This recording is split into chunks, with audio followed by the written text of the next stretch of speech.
Yes, guys, welcome to the show. This is your Liverpool versus Wolves match preview, guys. We are going to get this underway right now.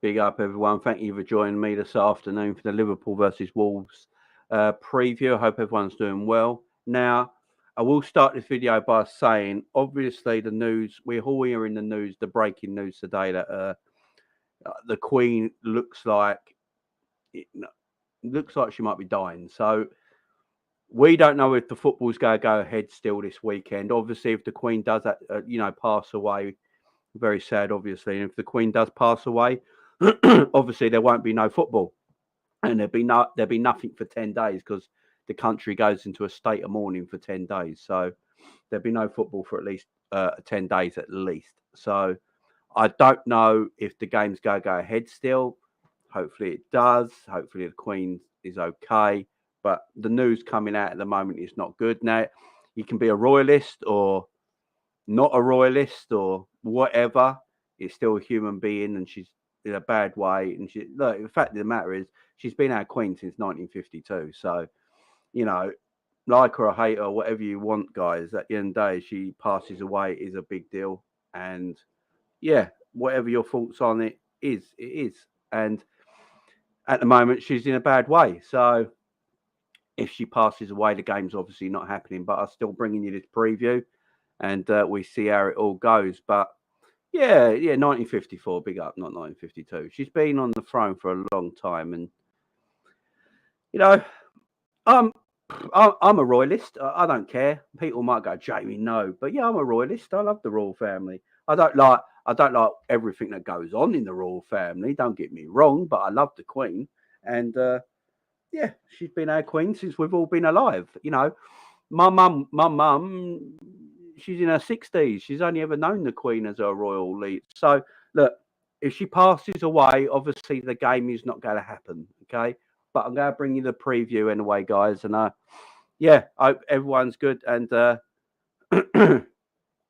yeah, I've seen too much horrible stuff online today about her. And I think it's a human being at the end of the day. And she's not in a good way. And, yeah, so if the game happens, it happens. If not, I'll still do this preview, and you never know. So big up to everyone in the chat anyway. Big up Lakers, how you doing? Yeah, same game might be called off if she dies. Big up Ryan, Klopp out. Big up with the super chat, my friend Jamie. I want him gone tonight. Look, I can't do anything about it. Charlie, big up Charlie. Love that intro. Big up to the Cav, who's on the channel all the time. Big up the Cab. He made that intro just now. And, I did the one before. Big up Savage. Savage, if you want to join me for the preview, you're more than welcome. I will share the thing in your DM. Yeah, subscribe and like, guys. Yeah, big up Hannah. Thank you, Jamie. I've heard content creators laughing and shading her at the turn off other channels. I'm not going to shade anyone, man, and laugh at anyone. It's a human being. I don't care.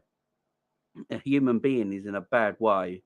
Look, she's been our Queen since we've all been alive, since 1954.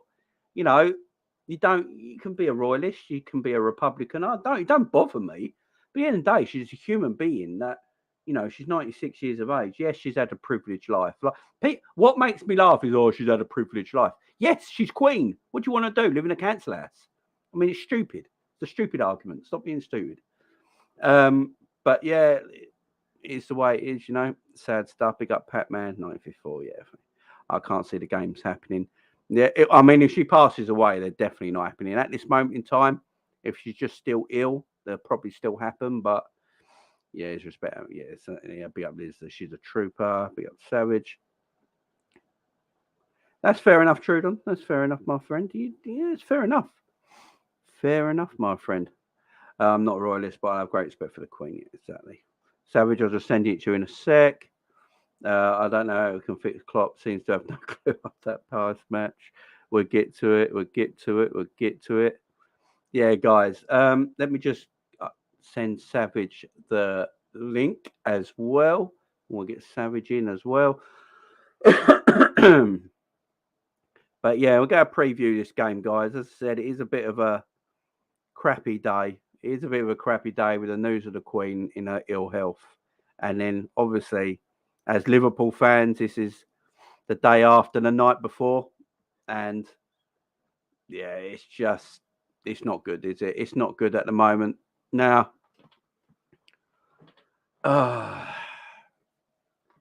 Rods, if you want, I've just put the link in the DM, in the community DM, to go and check it out if you want to come in. No, but look, we've got Liverpool Wolves this Saturday. It's a chance for Liverpool to bounce back, come back with a win, starting fresh again. It's going to be a difficult game because Wolves are a very decent side. I believe Wolves are trying to get the transfer of Diego Costa completely done so we can play. So it's going to be a difficult game. It's going to be a difficult game, and it's a game we need to win. Though it's at Anfield, it's a 3:00 kickoff. I am desperate to see what Jurgen Klopp does, guys. I'm really desperate to see what Jurgen Klopp does because he said it himself in the presser after the game. He said we need to change his midfield, basically. Needs a change format. Now, when you need to do what he said, you either do that with players. You can't do that now because there's no transfer window. So that means you've got to do it tactically and formation-wise. I want to see the tactics and formation of a 4-2-3-1. That's what I want to see on Saturday against Wolves. I want to see Klopp really look at it and really change it. We need to start running again. For me, there's too many players in this team that are too comfortable. There's too many players in this side are very, very comfortable because they know they're always going to play no matter what. Doesn't matter the performance level, what they're doing on the pitch, what they're doing off the pitch. They know they're going to play. And them players that know they're going to play need to kick up the arse. They need a massive kick up the butt because they need to be shown that, you know what? No, you're not guaranteed to play. I'm going to play this. Virgil van Dijk needs to come out of the team. He's the one. Virgil for me is the one. It puts a thing to everyone in the squad that no one's safe. You drop Virgil, you play Matip and Gomez, and you go, look, I'm sacrificing arguably our best player because he's not in form. And at the moment, he don't deserve to play. Dropped. Send a signal out to this team. This team right now is far too comfortable in everything they're doing. They know they're playing no matter. Trent is far too comfortable. Trent has poor performance after poor performance after poor performance, and he still plays. We need to make an example. Klopp needs to make an Klopp needs to make an example. He needs to change things up. People need a kick up the butt. They just need a good kick up the butt and go, this ain't acceptable. This ain't acceptable. I'm going to drop you. I'm going to drop you. I'm going to drop you. You are not going to be comfortable in this team anymore. I don't care about name value. Yeah, you might be Virgil van Dijk. You're in poor form at the moment. Something's not quite right with you. Dropped. Sends a message through the team. Too many players in our team are comfortable. Too many. Let's get Savage in there. Second, bro. You're right, bro. Yeah, I'm good. Lauren and the kids, everyone good? Yeah. So Penny's got a surgery Monday. We got Penny, man. So her neck's getting fused on Monday, and then hopefully she won't be in hospital for much longer. Hopefully less than a week after. Massive news, bro. We'll all be Massive home news. again. We'll all be home again. She's coming home with a brace, and the you know what you see with the neck thing, the halo connected to a brace. She's going to come home with that for about 2 to 3 weeks because they just want her neck to be, because she's 5 years old, so that your bones are not strong at that age, are they? They're not. They're supple, ain't they? So because they're fusing everything, they want to give it the best chance to stay fused. So they go, just leave her in that. But makes sense. She's been in it for 5 weeks now, so it's not going to harm her anymore. So yeah, hopefully they'll be home in the next 10 days, and we can just get back being a family again, and everything get back to normal, and we can start things. My little boy Brody, he goes to school next week. Come on, it's all kicking off. It's all kicking off. My little one Phoebe, she's going to be 2 soon, and she's going in nursery soon as well in January. I can't wait. Just a couple of hours and no kids in the house. You know, where you can just have a cup of tea and a biscuit for like an hour without anyone pulling and poking at you. Good time. But how are you doing anyway? You all right? I'm all right, man. I'm all right. Just chilling, bro. Doing some just chilling out. YouTube stuff behind the scenes, and that's pretty much it, man. Awesome. Cav, the link's in the DM, mate. If you want to come and join us, you're more than welcome. We should just play the kids this season. I'm done and dusted. So I was just having a little rant there about saying that these players are too comfortable in their positions, and they know they're going to play no matter what. Like to your Trents, like your Virgils, and I think Klopp just needs to make a bit of a statement to this team. Yeah. And I think the statement is to drop your best player in Virgil. And to be fair, he ain't playing well, so it's not. I mean, put Matip in, play Matip and Gomez. Gomez has been the worst one. Yeah, but he's not. If you take Gomez out, the team ain't really going to be like, it's just Joey G getting dropped yet again. Oh yeah, I understand in that part. I guess the only problem you got there is, are you sacrificing? Because we don't know what's going to happen. Fuck it, play Matip and Phillips. We sacrifice that in trying to make a point, and then all of a sudden everyone starts playing good, and the only problem is the centre backs, and then we lose anyway. So I know what you mean though, but very rare that it happens, unless it's like a disciplinary based on how they are off the pitch. Well, his comments after the game last night, where he says we need to, you need to change something. The wording, I can't remember what the wording he used now, but basically you need to change something, and the only way you can do that is with players, and you can't do that now because the transfer market's shut. Yeah. Or you just you tweak in tactics and formation. So he has to do something. I think this loss has hurt Jurgen more than anything else so far this season. The loss to Man United is is what it is. I think this loss against Napoli in Champions League, I think this is proper hurt him, because I ain't heard Klopp talk like this before about rejuvenating the team, changing it up. We're not there. It's because this loss usually, even this season with the bad results, usually with Klopp, he's got like not a look on the bright side, but he can take from the game where he'll be like, oh, listen, we should have won that game, because if we just done this, it would have been easy. Yesterday's game was like, he brought up the massive points. What, like, usually the fans are saying stuff, but he brought up exactly what we said when it come to the spaces in between and how the game was stretched. But problem is with that is that means that it's hard for me to say, and I'm trying to word it a certain way, because some people, like a lot of people, are just going at the players and making them seem like it's a choice. It's a choice on obviously it's a choice on if you're not running and stuff like that. But it seemed like a subconscious thing, not like the choosing to be like that. Because if you watch them train, they look fine. If you watch them come on the pitch, they look fine and confident before the game starts and everything like that. Klopp looks fine. You ask him in his press conference before the game, interviews, he seems very confident that everything's going to be fine. But it's almost like subconsciously they're not they're taking in everything off the pitch, and then when they get on there, they're just in it they'll just go into business for themselves. And the fact that he's saying stuff off at the end of games, which what we brought up about the gaps and no cohesion and not being tight and stuff, and I seen Robbo shouting that when Matip made a mistake for the goal as well. I'm like, it means that some people are doing their job, some ain't, and if everyone's not doing the job. It leaves holes in it. And then it's hard to pick up who's doing the wrong thing when it comes to positioning. But it's easy to see who's picking up who's making the mistakes when the mistakes made. So, for example, I promise I'm not trying to make no excuses in it. Everyone's been terrible apart from Diaz, Alisson, and Curtis. Everyone's been like having an average but poor season so far. And I just look at stuff like, if you're doing your job properly, and of course you're a team in it, but say you're doing your job properly positionally, and then somebody vacates their position, which happens in games, but usually it happens when you're in attack and somebody covers you. If you just see it happening for no reason, naturally what happens is you say to yourself, I'm going to go across and cover that person quick as I can and try and get back, stop this person scoring a goal in it. It always ends in a mistake though, because you wasn't thinking that was going to happen.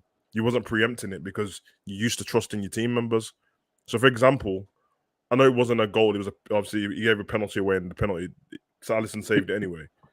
But if you just look at the position of where Virgil made the tackle, and you look at the same position where he made the tackle against Mitrovic as well, it's on the left side of centre back, innit? And he's on the right side of centre back. Well, from our position when we're watching it, so he's running across because his centre back's not there, and we know that when it comes to one-on-ones, if there's loads of space in behind, Virgil can. A lot of the time, we've seen him handle two people. That's where we praised him when he done it against Son and Sissoko at that time, when he held them both off and he just confused them into the point of kicking the ball over the bar. That's his game, innit? You forced him into do something that he's not normally doing, which is trying to do last-ditch tackles and stuff like that. It's going to look clumsy, bro, because everyone that we're playing against ain't shit. They're not like, we ain't played against no shit strikers yet. When we have played against shit strikers, we won. We beat up Bournemouth, and then obviously Newcastle scored in the last minute. But I can't. It's a very hard one, man, because more than anything yesterday, more than that result, that one goal really ruined me, bro. That 1-2 pass goal is some of the worst defending. I've seen that so many times. It could be the worst defend. I don't like. I thought it was bad when I mentioned it against because I know I brought it up yesterday, but please, people in the chat, tell me that I'm not wrong about this.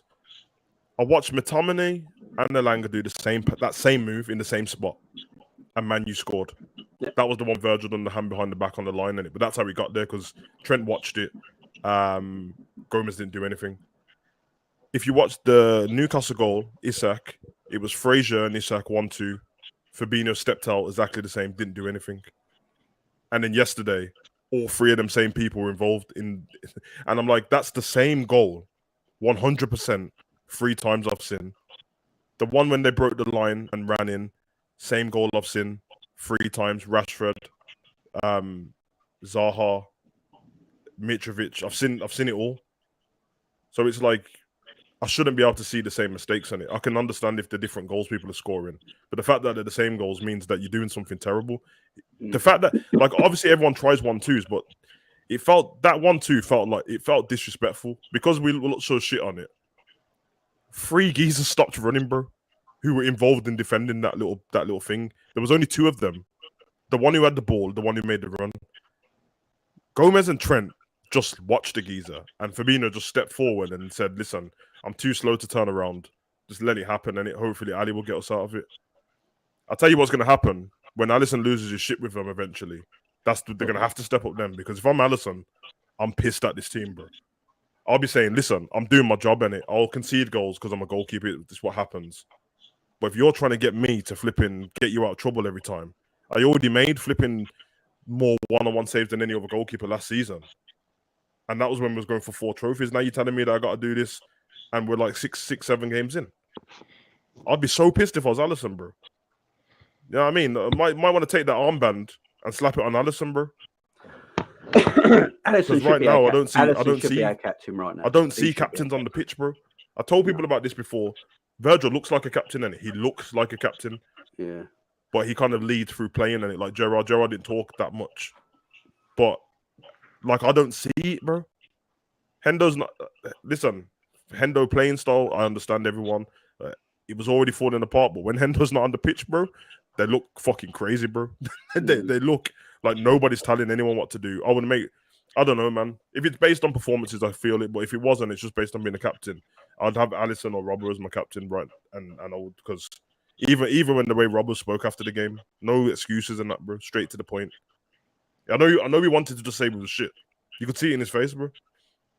He made the point of that everyone was too wide and we weren't compact. And if you're left or right back and no one's compact, it'll piss you off, bro. Because it means the gap between you and your centre backs are massive. And they had fast players, bro. They had a lot of fast players, bro. But they're not good. They're not good in terms of Champions League football. In their league, they're top quality. If the Napoli were in the Premier League, they'll be fifth, bro. Around that spot every season, around there. They wouldn't get no further than that, man. And you saw that as soon as Thiago come on and as soon as Diaz decided to run and score a goal. Because can you imagine if they didn't score after half time? That they scored in the 46th minute or something on it straight away.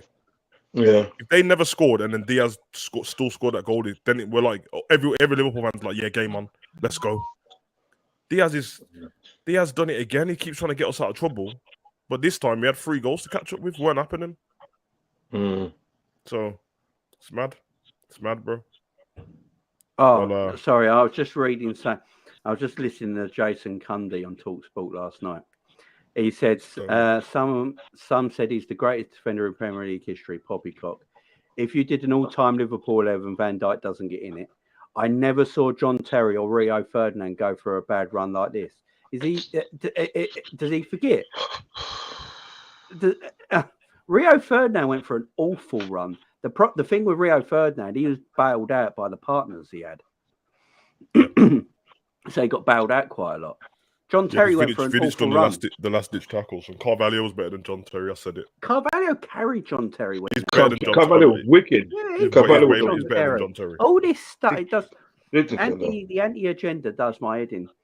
Van Dijk, in the whole time he's been at Liverpool, these are the 5, 6, 7 games I've seen him. I've never seen him this bad. All the time he's been at Liverpool. So that's a heck of a run. And let's face it, that year where he should have won the Ballon d'Or, I have never seen a centre-back like that. In that 12-month period, I've never seen a centre-back performance as good as that. No one in else. That 12-month period. He was he was on a different planet. And yeah, he had a massive injury. And I think he's injured, personally. I think he's got a niggle and he's holding something back. Because when I watch Virgil, he's not sprinting. He's not. Never does, though, really.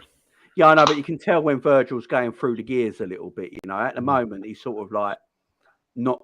You can see that there's not a gear change at the moment. You know what I mean? I know Virgil never looks like he's got his head down sprinting sort of thing, but you know when Virgil's picking it up a bit because his stride gets massive, don't it? Yeah, and he could be scared, to be honest, bro. Yeah. No bullshit. He could be scared to get injured again. I think he wants to play in the World Cup, and I think he's holding something back a little bit. The only thing I'll say about that is he took himself out of the Euros. Yeah, for Liverpool. World Cups. But he had more of a chance of winning the Euros. The World Cup's got Brazil in that, innit? Do you think Ireland's got a chance of winning the World Cup? No flipping way, bro.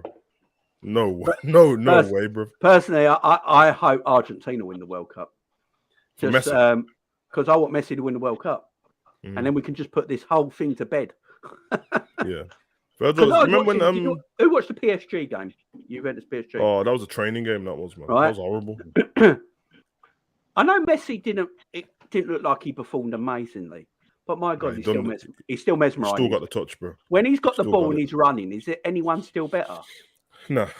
Messi's levels above, man. He's just still amazing to watch. Do you remember when Aaron Ramsey got injured for Arsenal? Aaron Ramsey had a serious injury before, didn't he? Yeah. Yeah, I don't know if he broke his leg or something like that, but I remember when he came back and he was like this for ages. And then he had that crazy season where he started banging all them goals in the Champions League for them. But I could see why, if he was younger, probably wouldn't be less scared. That's why Elliott's fine with playing how he plays, just carries on. But when you're injured, or when you're scared of being injured, and it's getting to the latter part of your career, how old is he now? 30. Virgil's 30, isn't it? Yeah, 31. Not everyone's gonna end up as Thiago Silva, bro, and still being able to play. You know what I mean? It's and obviously the midfield normally helps him out, bro. They normally help him out. Thiago Silva played in less demanding leagues in his older years. Yeah. Till he came to Chelsea when he was 36. Yeah. So it's also that. There's also that. I mean, Virgil could go and play in Italy and Spain or France. Well, Italy and France, I would say. And I think Virgil at 30, 31, 32 would find it a piece of piss. Because I guess no one's supposed to be able to run at your defenders every chance they get, but because there's no midfield, we got no protection. Yeah, exactly. Yeah. So it even looks worse than it is as well. Even on Gomez, even though he made mistakes and stuff, we're not supposed to see that many times people running at our defense like that because they have to get past the midfield first. Well, they have to that's the front line press, then the midfield, then Virgil and the centre back, and then Alisson. Whereas now it's like no press at the top, big hole in midfield, straight through to Virgil and whoever his partner is. And I think if he starts playing with Matip more consistently again, he'll be fine because they do play well together. But him and Gomez I don't know, man. Not the same anymore. And Joey G, I feel bad for. I can't even bother to get mad at him, and I just feel bad for him, bro. Like I don't know what's happened to Gomez. I just don't know what's happened to him. We're talking about Virgil's injury. This geezer's had all of them. Gomez's injuries have been. His knee was damn near hanging off the bone. And didn't he break his patella in half? And then the muscles behind it ripped to pieces. Yeah. I mean, that's just the fact that he's still playing and running is just a credit to Put it this way, man. I had a friend who done that, and like, if this was regular day-to-day life, your doctor would say, don't be trying to squat again. Don't be trying to squat again. But these men are going to play football again, so no, you wouldn't squat with that knee, would you? So I'm just checking this flipping live stream, man. BBC got the live stream on everywhere, man. Yeah, it's gotta be everywhere now. And all the BBC News people are in black as well, ain't they? Which usually tells you. I ain't gonna lie, bro. That's kind of disrespectful, though, man. Like, you can't just be, if I'm not dead, bro, don't be putting on the funeral suits already. The sad thing is, I think that everybody is expected. But still, bro, can you imagine if that was you and you was in the hospital and that your family come up with grapes and that and funeral suits and I'm like, bro, I'm not dead, bro. We're talking about. But we do know one thing. Dead, there's an issue, bro. One thing I've always felt with like the royal family and stuff like that is if and I'm not wishing on her and all that, but because like I said, you can't just be saying someone's dead if they're not dead and wearing black suits and that. But if she's dying, she's already dead and they just ain't told us, bro. That's how it goes. That's apparently the rumor, ain't it? Because that's how it was with Philip and that. I was pretty much like when they said he was dead, I'm like, bro. At the time, I was like, this guy's been dead for about 3 months, bro. Like, you're just telling us late, innit? Because why would you tell us straight away when your family's got to be in the press and all that? So it's a sad thing. I mean, that picture of her was doing the rounds yesterday, weren't it? Which looked absolutely tiny. I mean, the woman's 96 though. I mean, you get to 96 years old and you get a cold, it's life threatening. So. I mean, I'm a royalist. I'm a royalist. I like it's just I grew up like that because my mum's a royalist, so I just grew up like that. So to me, it is sad. But I know some people. What I hate is the people that are taking the piss out of it on Twitter. Because at the end of the day, it's a human being. That's just not. Yeah, I'm not about to joke at no one's done dying, bro. That's mad still. Forget that she's the queen and that. That's just an old lady to me, bro. I'm not about to laugh at that and that. You know what I'm saying? I mean, she look. If she does pass away, this whole country goes to standstill for 10 days. 10 days, isn't it? Yeah. There won't be no football. I think the stock exchange shuts for 3 days. London's complete standstill. No trains, no buses, nothing. Transport gone. It's a mess. It's a mess. Yeah, that's what happens if she dies. Everything goes to a standstill. The whole country goes in mourning for 10 days. Everyone only doesn't know because she's been alive so long. No one's ever been alive to see it. So, the whole country goes into mourning for 10 days. So we're doing this preview. But we don't know if we still go have games on the weekend. So it's mad. It's mad. But yeah, I'm not a royalist. I don't think that. But obviously, at the end of the day, I don't wish death on any person. Do you know what I mean? No. That hasn't done anything to me per se. You know what I mean? But like, she's at that age where you probably expect her to obviously part the way and stuff. Do you know what I mean? So the fact that they're wearing all black and stuff tells you something. It tells you that either she's very, very close to it or she's actually gone. Do you know what I mean? You know, so we just have to wait and see. But as I said, I'm not a royalist, but at the end of the day, it's a human being. You don't wish death on anybody. Do you know what I mean? You just don't wish death on anybody. Exactly. That's why I don't like the jokes and that. The jokes are dead, man. That's just. They had the same thing that like with Michael Jackson at the day when he died and everything. That's my guy, man. All the jokes come out then and everything, and a pal of mine and everything. The ex-pal of mine, you know what I mean, has been for many years now. He came out with a joke about Michael Jackson. I'm just like texting back and said like, not funny. No. Do you know what I mean? I don't like people making jokes at people's death and everything. No, it just thing is, I'm a comedy guy in it, but in the moment as well. Like no time, she's not even dead in it. So man making jokes and that, I don't get it, bro. Like you expecting man to laugh at it because everyone just keeps looking at it as it's the queen in it instead of it's an old lady, bro. And if anyone else laughed at anyone's nan dying and that, bro, they wouldn't find it funny, bro. Yeah, so that's how I see it. My nan died in the pandemic, bro. If somebody laughed at my nan dying, punching them up, bro. So I mean, that's a good idea. I'm like, Rods, I don't. You know what I mean? I don't consider myself I don't have a label on anything, to be honest. And that. To be fair though, she's literally the only member of the royal family that I like. I'm not even joking, bro. But I think that's the same with. No, you know who I liked? Sorry to cut across. You know who I liked? Yeah. You know who I liked to the film that was Princess Margaret. She did go a fuck. Oh yeah, Margaret's a G-star. She came down to my school one time, bro. She's a G-star. Big up Margaret. That's her sister, ain't it? That's her sister. Yeah. Yeah, she didn't give a shit. She did. I don't know if did any of you watch Thingy, The Crown on Netflix? Yeah. No. That is one of the dopest Netflix shows that's ever been, bro. Bro. Listen. Yeah, man, it's mad stuff. Margaret's not nice, you know.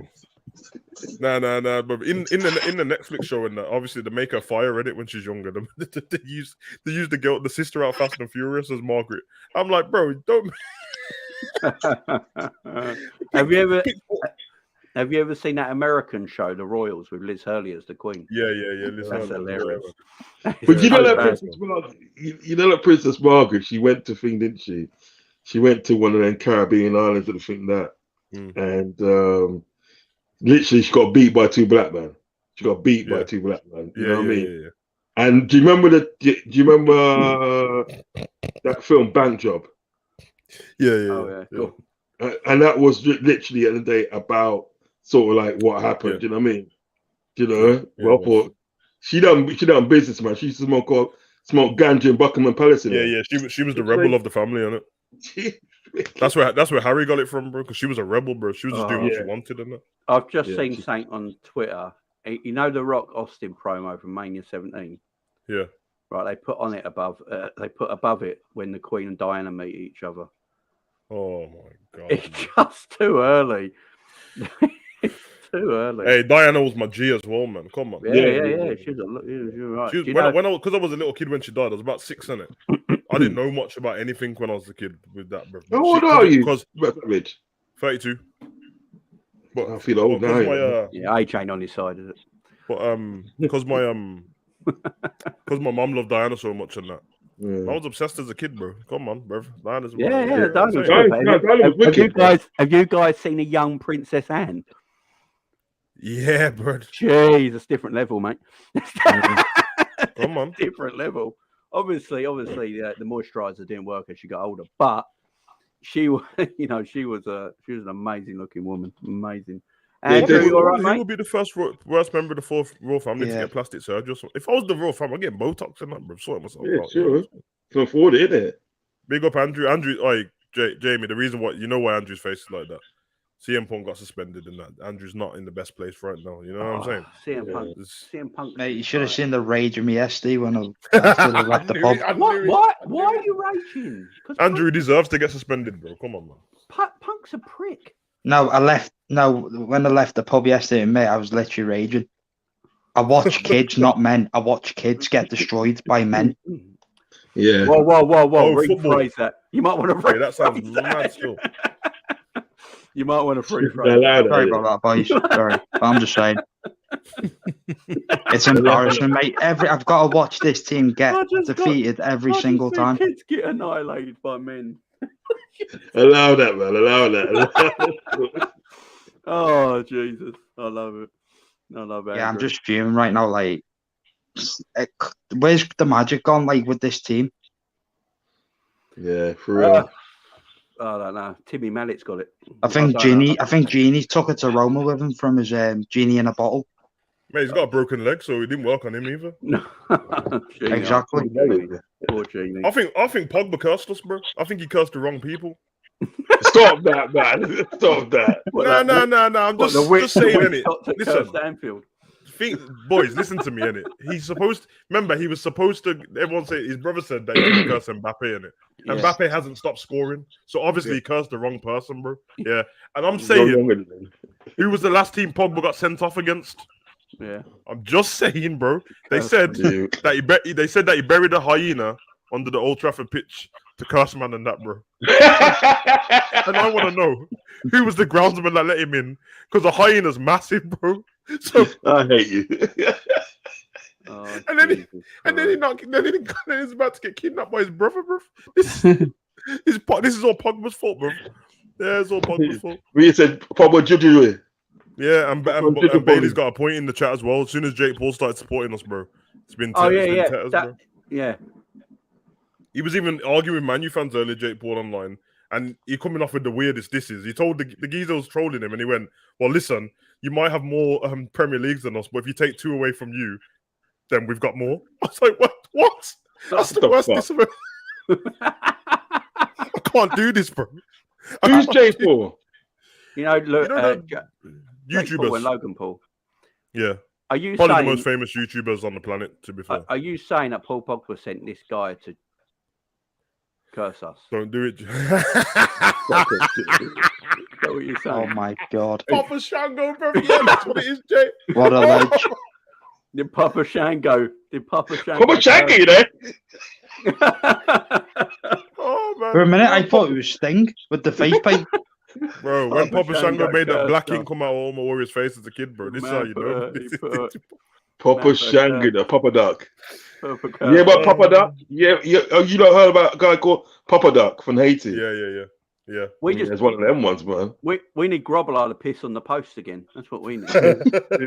Because that was his thing, weren't it? He just pissed on the post. Who let Grobbelaar do it, by the way?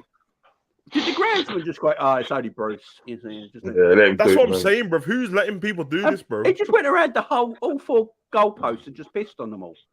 I mean, who let him do that? Firstly, how did he hold it in from one goal to the next? That's what I want to know. It's an old guy. I was just going to say as well, personally, I don't want to see Joe Gomez play it for us ever again. Literally. Joe Gomez. I was annoyed like last night. I probably think that's the worst ever performance I've seen from him. Yeah. Him and Trent again, those two don't link together. Trent. Dumb and Dumber. Trent. No, more like Chuckle Brothers. To me. I watched a compilation of Trent's defending today, and it's appalling. You don't even need a compilation, bro. I've got it in my brain. Do you know, right? He starts to run, and as soon as he's beaten, he stops. As soon as he's beaten, Trent stops. He doesn't run no more, and he just walks. He plays like the fat kid in Sunday. And then he has the nerve to go like that when they score. Yeah, he plays like the fat kid in Sunday. He basically turned into Banter Club Arsenal from the old days. He's arrogant. Trent's arrogance right now. It's not good. He's too arrogant. He turned into a Banter Club now. He's too arrogant. He's too arrogant. Do you know the mad thing is, though, as I keep saying, we beat Wolves Saturday. That's if the games go ahead. If we beat Wolves Saturday, and City and Spurs take points off each other, then we're up there. It just looks weird. Yeah. This season's weird. You look at let's be honest, bro. If the game forget the thing about the Queen, but if they get called off, it might even help us, bro. It might help us, bro. Might come at the right time. No, because we'll have 2 weeks off. There's an international break as well. We have to have. Yeah, so, it's in November. No. Someone posted a picture of Prince Charles cashing in Money in the Bank before. Fuck you! Internet's undefeated, bro. That's a decent one. I'll give him that. Yeah, like I said, I was just gonna say if Klopp doesn't get this problem sorted, who would you want as his replacement? Klopp's replacement. Yeah. There's no one out there. Potter's gone to Chelsea. Klopp's replacement's already gone to Chelsea. What about Zidane? I wouldn't have Zidane anywhere near our club. No Zidane way, is the luckiest manager that ever lived. No way, bro. No. Zidane's the luckiest manager. Listen, what about Alonso? He's not managing anyone, is he? Zidane's incredible and all that, but do not let them Champions League fool you, bro. He had an immense side. Yeah. I don't know about that, man. In a cup, Zidane, but nah. No. I wouldn't have Zidane. Actually, Luis Enrique, maybe. Luis Enrique is a good manager. I still don't think Pochettino's trash. I think he's a good manager still. But that's to be fair, that's who FSG would get in. Yeah, because he's a yes man. We can't look. I've said it for a while now. Klopp is a yes man. There's nothing wrong with it. It's just what he is, right? It's just what he is. I don't know if he's actually a yes man. He's just I don't think so, man. He's just not. He's not Conte or Mourinho. Let's put it that way. Yeah, they're like, look. Conte managed to get the owner with the tightest pockets in the world to spare money and a lot of money. You know, because they got Conte in, and he will demand that next summer. He'll probably demand it in January as well. So Conte and Mourinho wouldn't even get into our club. FSG wouldn't take them. They wouldn't even interview them. That's why Pep Linder's because that is the thing about Klopp, and I actually understand where everyone comes from. But at the same time, if people take a look at what everyone's saying, and I'm like, come out and be honest about what are you talking about, bro? If the owner said you can't say anything, can you talk against your boss and that? All right, say bye to your job, bro. One of them ones, man. No Euro experience. Yeah, he has. With what's that side he had? Ostersons, yeah. Also, you have to. Eventually, you have to play to get experience in it. So it's kind of not fair. You know, when people say like, "Oh, this person," how are you ever going to get experience if you don't ever play? That's like not having experience to have a job. I'm like, no shit. I was in school just so let me get a job first, and then I don't personally think though. I tweeted it out, obviously, as soon as Tuchel got sacked, and I put the Potter picture up. I was like, if they get him. But at the same time, forget Liverpool, if you just ask me who should Potter go to, I wouldn't have picked Chelsea, bro. No, because he's going to be out there in 2 years. Because if I'm Potter, I'm looking at this guy just sacked off someone who won the Champions League for them and got them to 3 finals in 2 years or whatever.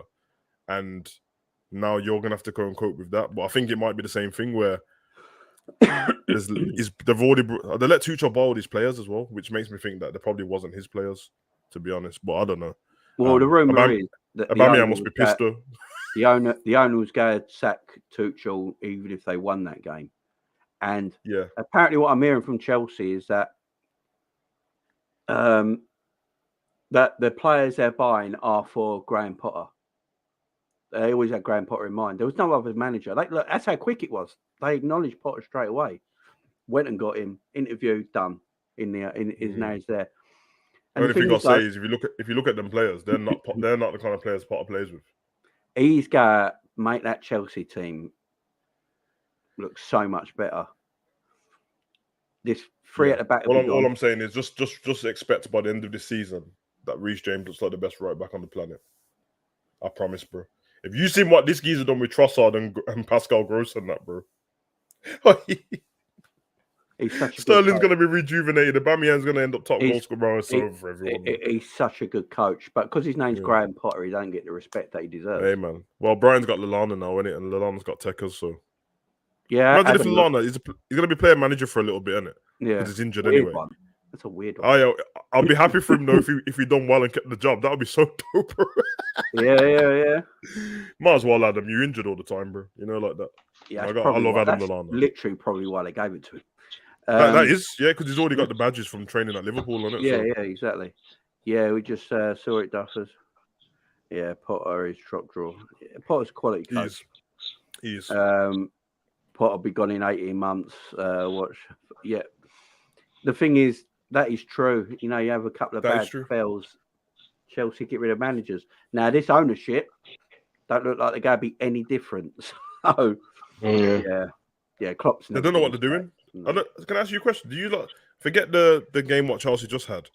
Did you see the interview with Tuchel on Sky Sports when he was talking to that? I don't know if it weren't Bianca Westwood. It might have been actually when he was having a conversation with her. And she asked him about the owners because what everyone's forgetting. Forget what you think about Tuchel with signings and all this stuff with players, but obviously he was there while the whole Abramovich happened, and he kept. To be fair, he was a good manager with that. The talking to the press and all that, and they asked him about the owners.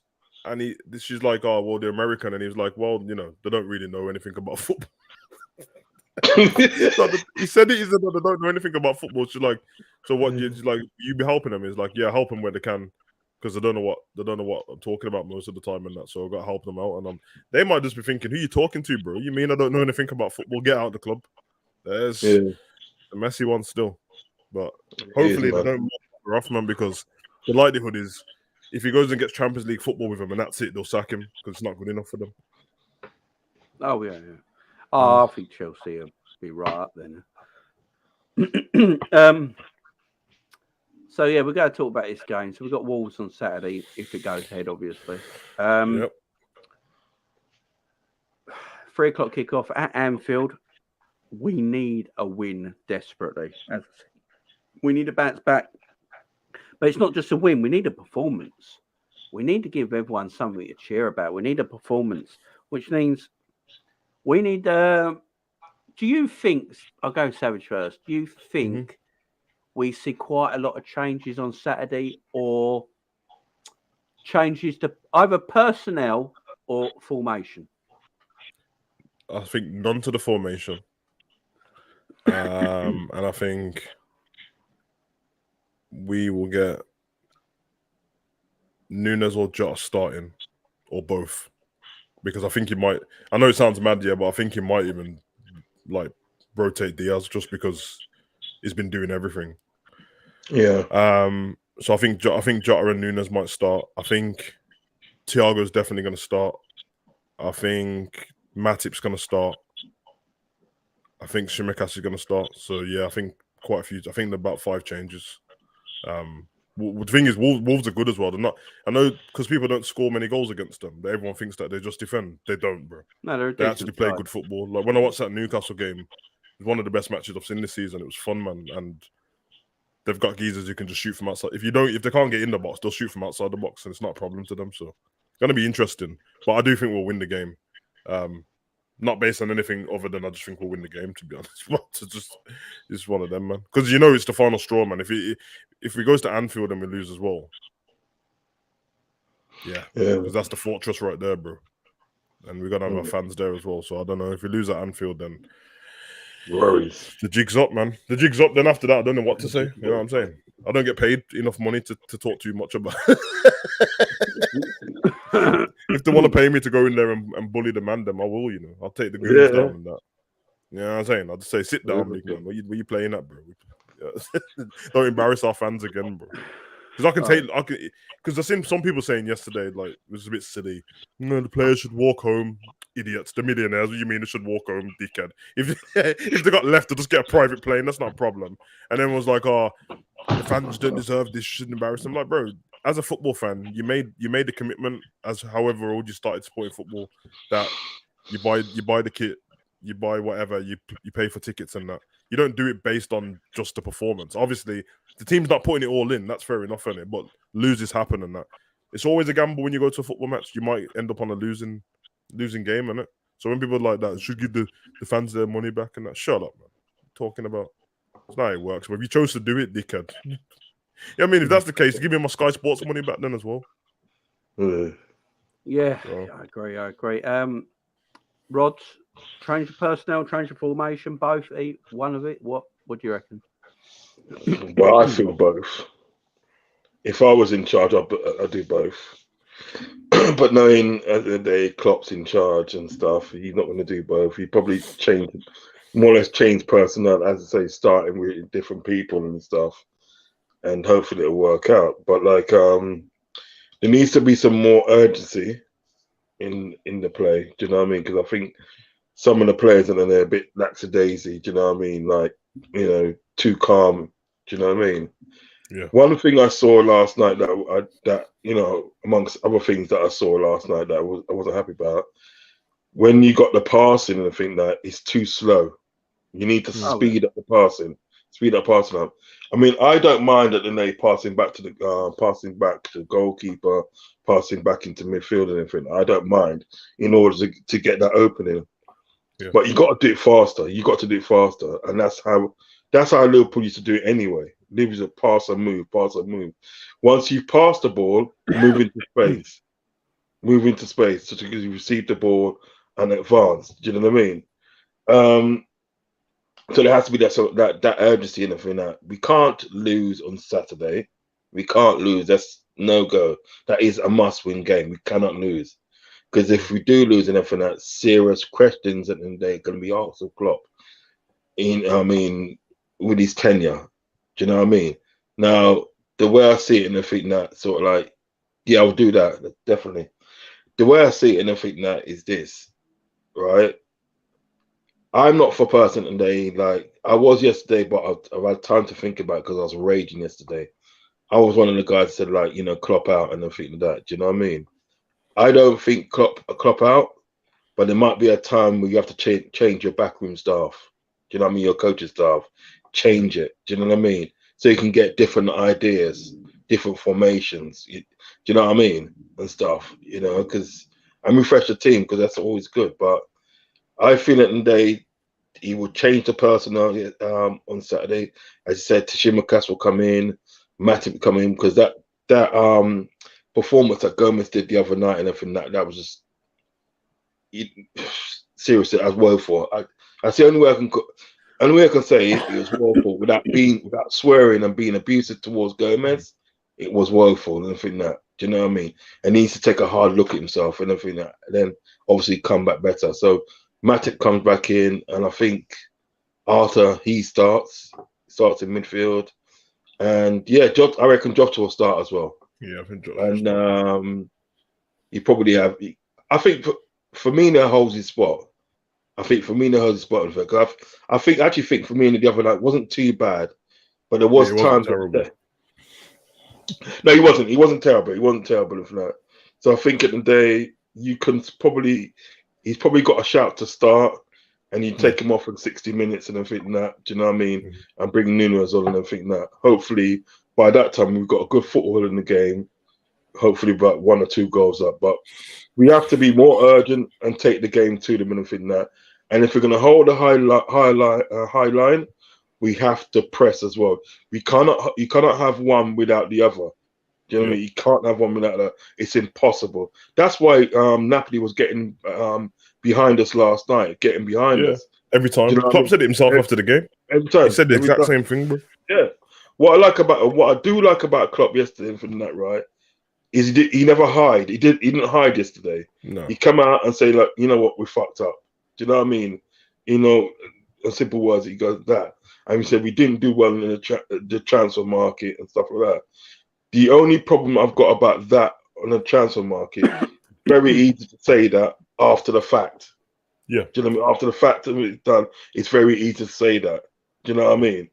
It's this sort of decision and or the look of it should have been done before and everything that. But that's in the past now. We can't go back to that now. Do you know what I mean? But there needs to be a lot more urgency with the team. And, you know what I mean? It's like, if you're going to hold a high line, you have to press. You have to press everything there. Just get some belief back into the squad. That's what you need. I think when I look at the squad yesterday, I think a lot of it, end of the day, right, the players have got no belief. They've got belief. Get some belief back in the squad and everything like that, right? It may not happen straight away and everything like that, but get some belief back in the squad. You know what I mean? Yeah, and hope that they don't throw baby oil over Traore tomorrow, bro. I mean on Saturday. Nah, I'm serious, bro. He's not there anymore, is he? He's in Barcelona. There he is. No, he's back at Wolves. No, he's still at Wolves. Yeah, he's at Wolves. He's come back to Wolves. Okay. Yeah. Oh, okay. And I'm just saying, if I'm Bruno Lage and that, and I've got Neto fit, Podence fit, and I got Traore, I say Traore, get the baby oil and jump on the pitch, bro. Just run down this left side for me,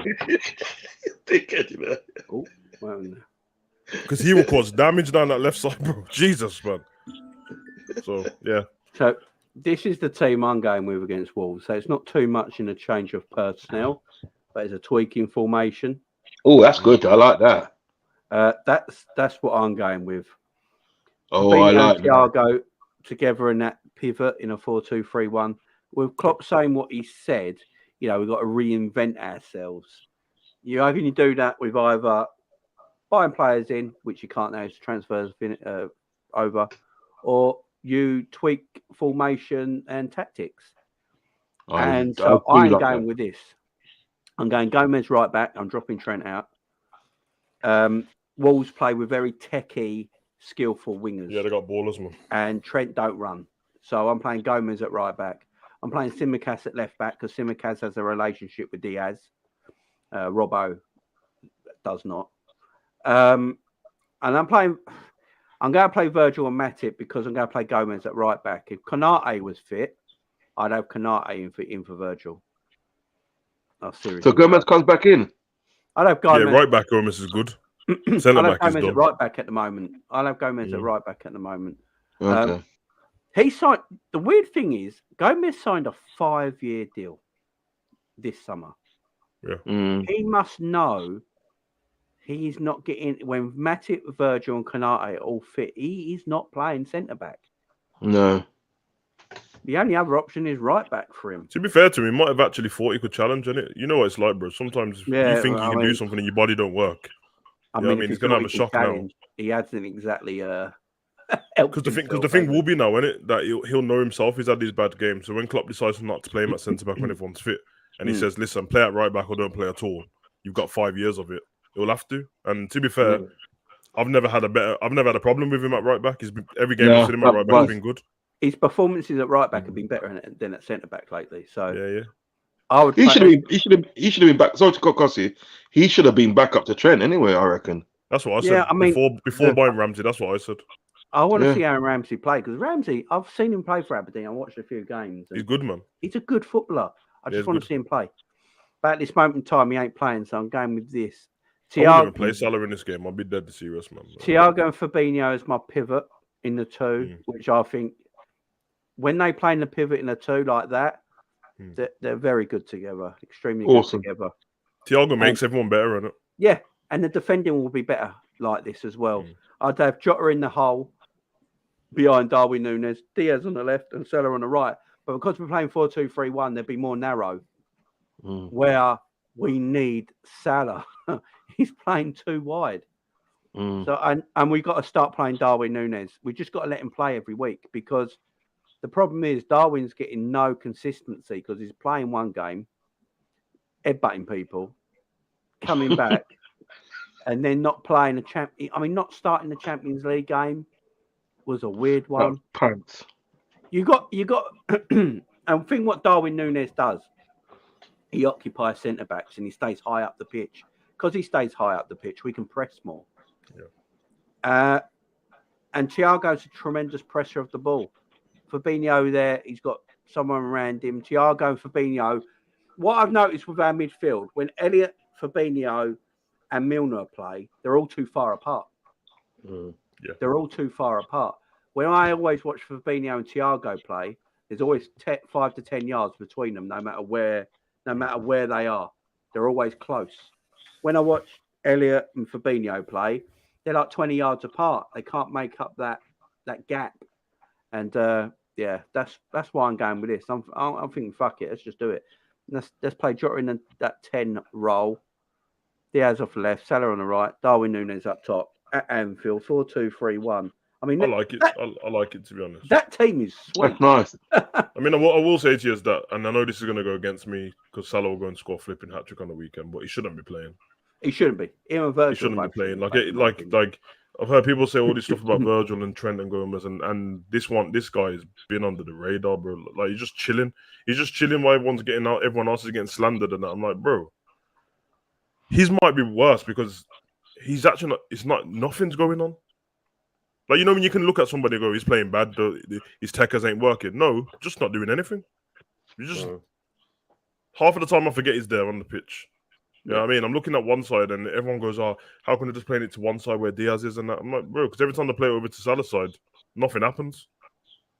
Virgil plays a long ball to him, nothing happens. The ball's perfect. It lands at his feet, nothing happens. Trent don't overlap, so no one knows what to do. Then him and Trent have this weird thing where they stand right next to each other for no reason. I'm like, I don't know what you think you're going to do there in this position. One of you need to move. I would tell Trent, bro, like, try something different, Trent, and make a run to the byline, make an overlap. Because he can do it, man. It's actually it's almost getting to the point where it's a bit like, it's almost sad because we know that this geezer is super talented in Trent. So just do what you do, man. Stop all this stupidness, bro. Have some responsibility about you, innit? Yeah, this is your team, innit?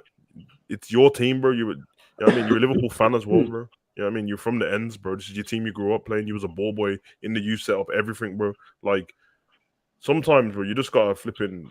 Even passion ain't carrying him over the line, bro. That's what carries him. When Milner's legs don't work, passion carries him through the game, innit? And then, you know what I mean? We know his legs he's gonna run out on that, but we need something, bro. We need something. Hopefully, though, it's at Anfield, innit? And the fans will get behind them. At least it's not that... Because when it's a 12:30 kickoff, the fans are kind of quiet, man. I don't know what's going on there, but... hopefully the fans get behind them and we just go for it, man. And get Nunes a goal as well. I think Nunes will score, to be fair. But... So I don't know if Carvalho's fit. So that's why I put Jota there. But if Carvalho's fit, I'll have Carvalho in the 10, Elliott on the right. yeah. Stuff needs to change. Stuff needs to change. Klopp can't go. I do not want to say James Milner in this. If James Milner's in this starting 11, I ain't going to do my nut. I don't want to see James Milner at right back because if he's not playing Trent, that is my only worry. If Trents don't play, I got a feeling he's going to play James Milner at right back, which will irritate the hell out of me. Which then also shows that he has too much faith in James Milner. And Neto will cook him. Yeah, and that'll be a problem. That's why I want Gomez there. Gomez is quick as well. No, he's still pacey. So I'd have Gomez right back. I think Thiago and Fabinho could work really. They do work really well together. I think we've only ever lost one game when them two play together. So we are better defensively. I've always said it. Thiago's our best defender. So you play them two together, and that makes us more defensively sound. It gives us more control as well. We play this formation. It gives you more control because when you're playing 4-3-3 and you're playing that false 9, if Darwin Núñez ain't playing, he's dropping deep, yeah. And then you've got no one up top. But if you play 4-2-3-1, you can have the Carvalho who's in that deep position, and you've still got someone up top. That's facts. That can keep the pressure on the centre backs, so you can have more ball control. That's what we need. We need to control the ball more in midfield, and that's not what we're doing at the moment. One thing I can count on in this game, if Jota does play in Thiago, bro, like them guys, they don't stop pressing, man. Like they are press machines, bro. Especially Thiago, he doesn't stop, bro. And hopefully that spares everyone else on to do the same thing. But yeah, Thiago, it just makes everyone look better as soon as he comes on, don't he? Get your teams in the chat, guys. Your formation and your team in the chat, guys, and we'll read them out. Wolves. It's going to be a difficult game against Wolves. As we said, Wolves are a decent side. We all I'm just trying to get Wolves thing right up here. Wolves always have players that I want at Liverpool all the time, man. They go and get they always get some random Portuguese person and that, but Wolves are good, man. They're trying to get Thiago Costa in there, aren't they? Yeah. Get fit for this game, be available for this game. I think he will be available for the game, to be fair. Yeah, and we know how much of a nuisance he is as well. He's got no legs at all, but he'll try and bully you, though. He'll cause havoc. So, in the Premier League history between Liverpool and Wolves, we've played 16 times. 13 wins to Liverpool, 7 wins at home, 6 away, and 2 draws. Wolves have won 1 game, and that was away. Our previous meetings, Liverpool have won 3-1 on that. That was the end of the season. Before that, Liverpool won 1-0, 1-0, 4-0. 3-1, 1-0, 1-0, 4-0, and 2-1. That's our last 5 games against Wolves. Wolves are sort of similar form to us at the moment. Their last 6 games, their first 6 games, 0-0 Fulham, 1-0 lost to Spurs, 1-0 Newcastle, 0-0 Bournemouth, 1-0 Southampton win. And Liverpool obviously drew to Palace, lost 2-1 to Man United, beat Bournemouth 9-0, beat Newcastle 2-1, then drew 0-0 to Everton. So the form ain't a lot. There ain't a lot in it in form. Wolves don't score a lot of goals. Yeah, they don't. Wolves have only scored 3 goals this season. So goals is hard to come by.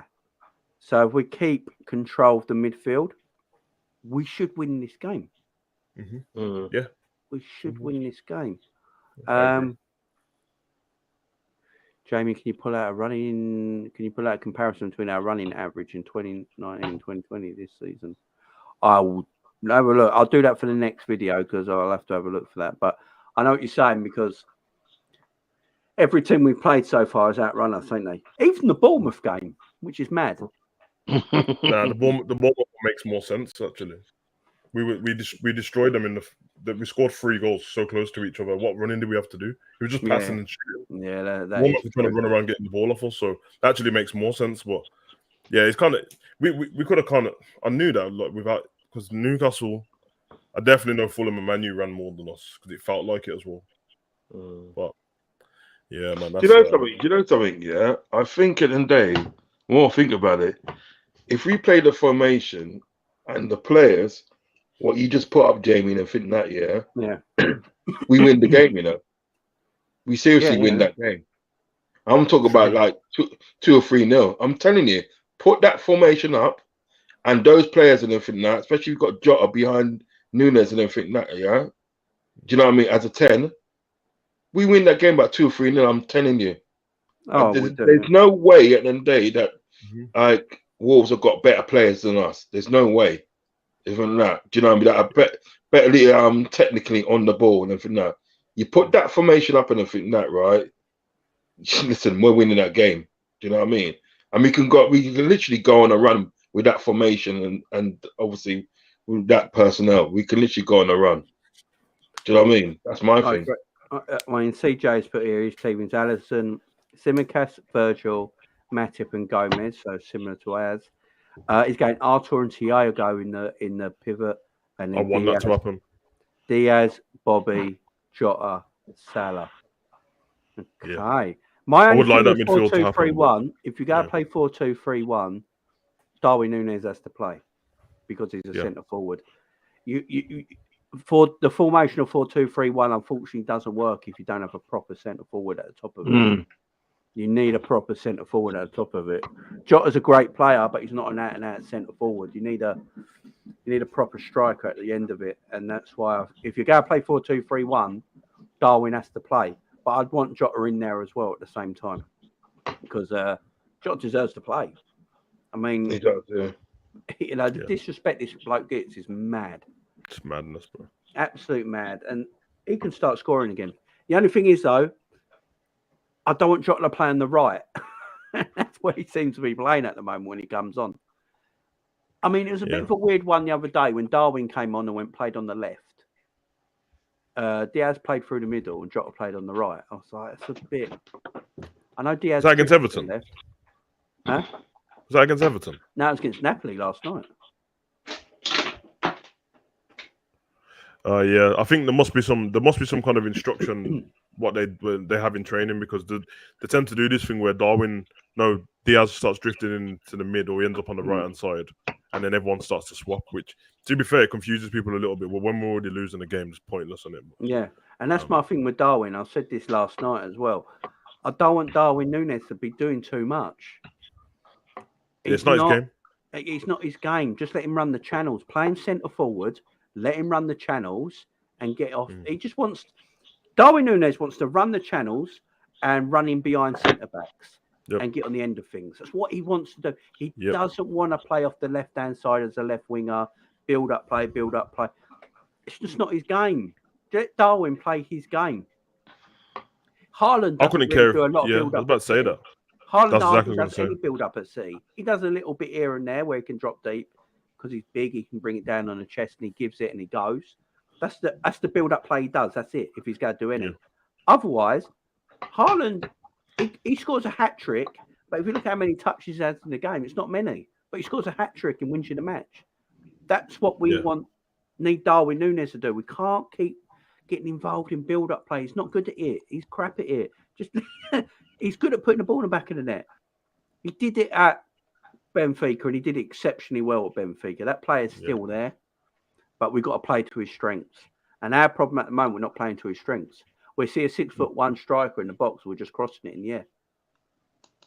Yeah, Darwin literally is there to score goals in it. So stop trying to make the game complicated about him, bro. They just leave him in the box. I don't give a damn if he doesn't do anything in the game but score. To be honest, I don't care. When everyone was moaning about Jota last season, like around like December times and that, they're like, "Oh, he's not doing anything. He just all he does is score goals." Yeah, I don't care, bro. What are you talking about?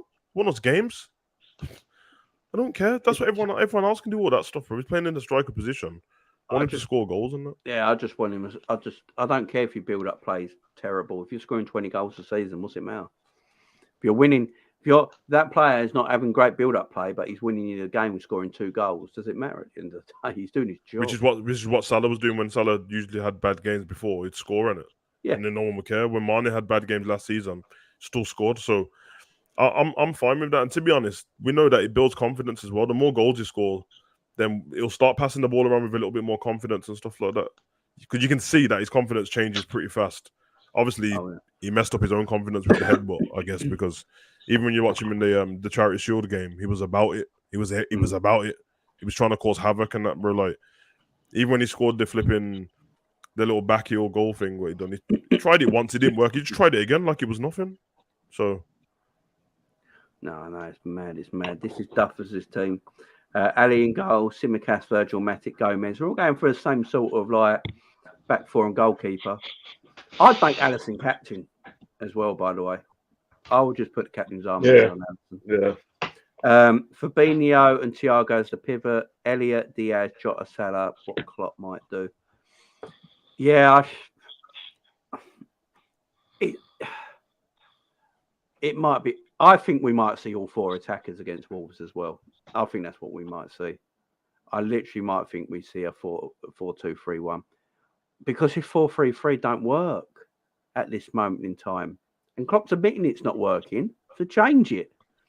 Because the problem is though, what I love Jurgen, we all do, but when Jurgen says something like that, and then it comes to the next game and he doesn't change anything, that's when he's going to get abused because he said it a few days ago and then he doesn't, if people see James Milner in his starting 11 on Saturday, the world's going to go mad.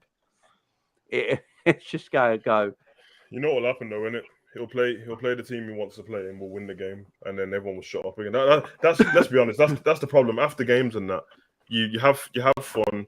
We enjoy the victory and that. And then when we break down the game, we go, listen, Klopp got it right today, but we still don't really want to play this formation. But everyone's just happy and don't care about it anymore. Because let's be honest, bro. As much as everyone says about the formation and if Klopp plays that team, what whoever just put up, bro, all I seen in that was Thiago's name in there. And when Thiago plays, everything looks better anyway. Because the 4-3-3 is not working because we've got no midfield in it. He makes the difference. I'll play him and Arthur, to be fair. I play him, Arthur, and Elliott. I don't care, bro. Play all 3 of them. Yeah, that'd be all right. Still. Because Elliott's been fine, bro.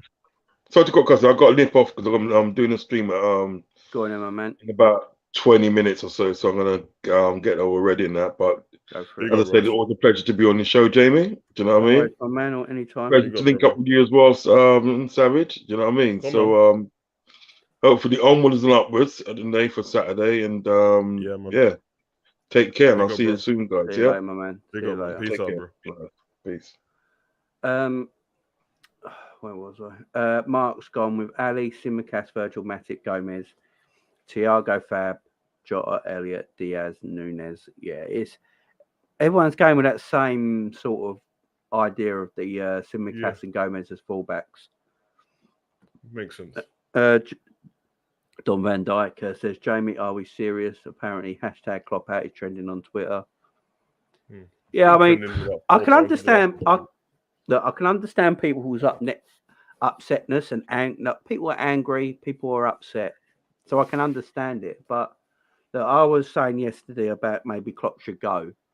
But if anyone watched the video, I was basically saying for his own mental health, if anything. Not that I want him gone. Maybe just for his own mental health. If things continue like this, and does he if he feels like he doesn't want to be here, if he doesn't feel like he wants to be here, maybe it's getting too much. He doesn't know if he's the man that can get us out of this again and get us back to going back to glory and all that. Then maybe he should just walk away for the best of his own health, because I don't want to see I don't want to see Klopp going down in a bad way. I don't want to see Klopp going down in bad ways. You know, we all love the guy, so that's all I was saying on it yesterday. But now to have Klopp out entirely, I'm not sure.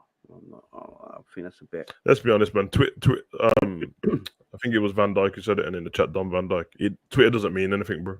It means no, it's nothing. like the FSG out crowd, isn't it? It's all on Twitter, isn't it? Midfield is dead without Thiago. Pretty much. Yeah. Pretty much, because he's world class talent. Yeah.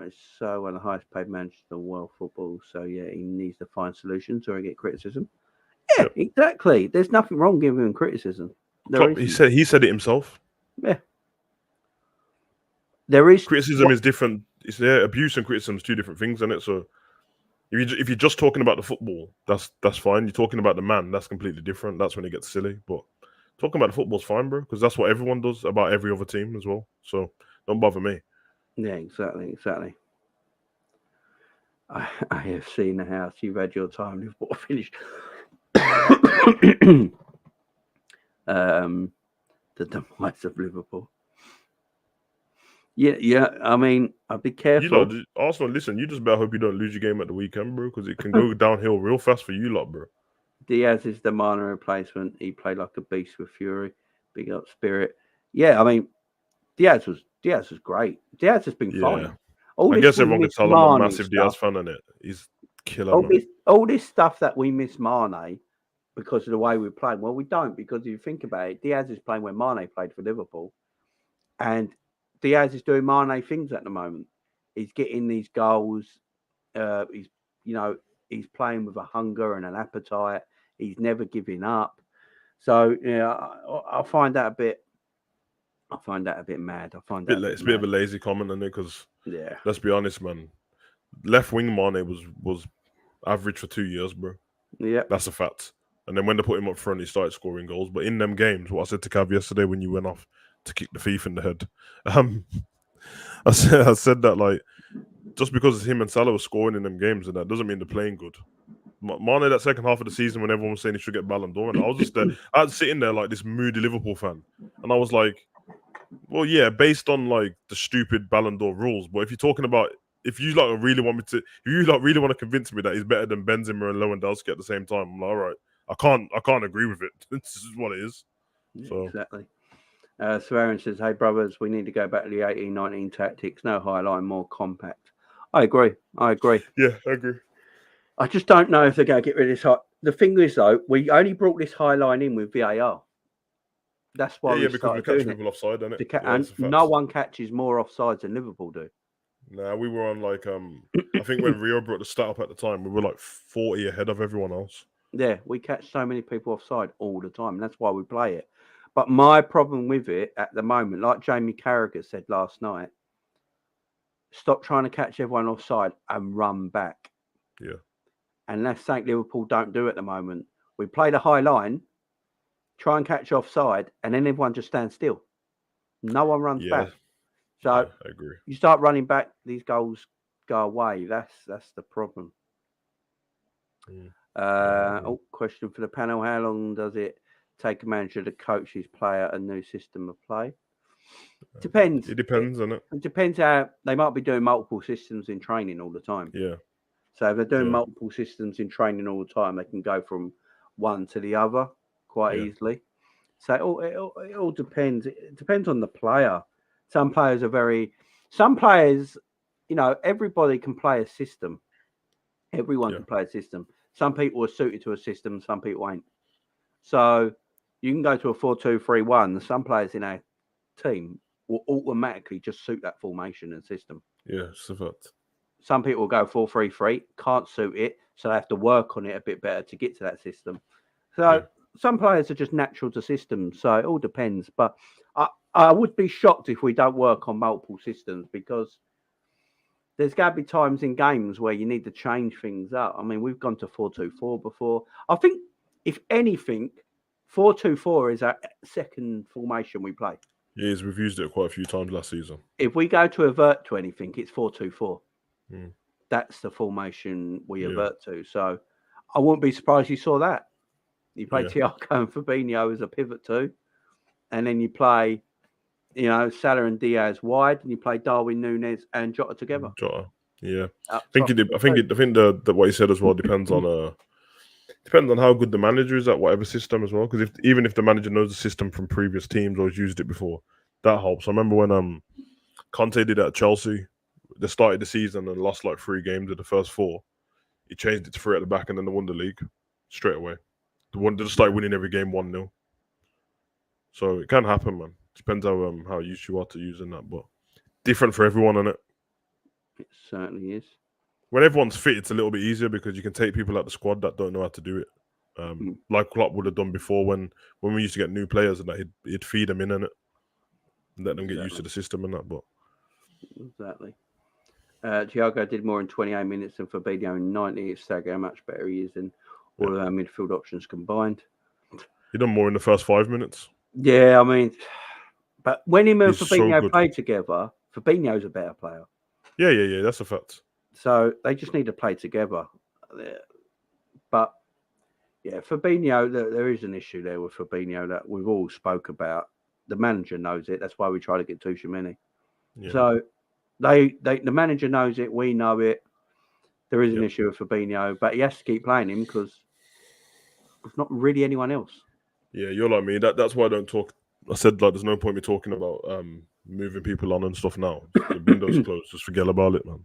Forget about it, and then we'll see what we can do. What we've got. Wait till the summer, innit?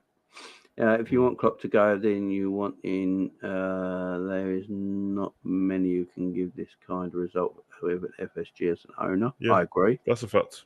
Totally agree with you, my man. Totally agree with you. That's why I said if we ever lost Klopp, I wouldn't. And I don't say that everyone should want him, but don't be surprised if Poch is the one who comes in because all they want is top 4. So he's good enough to do that. You know what I mean? Forget what happened at PSG. He's a good manager still.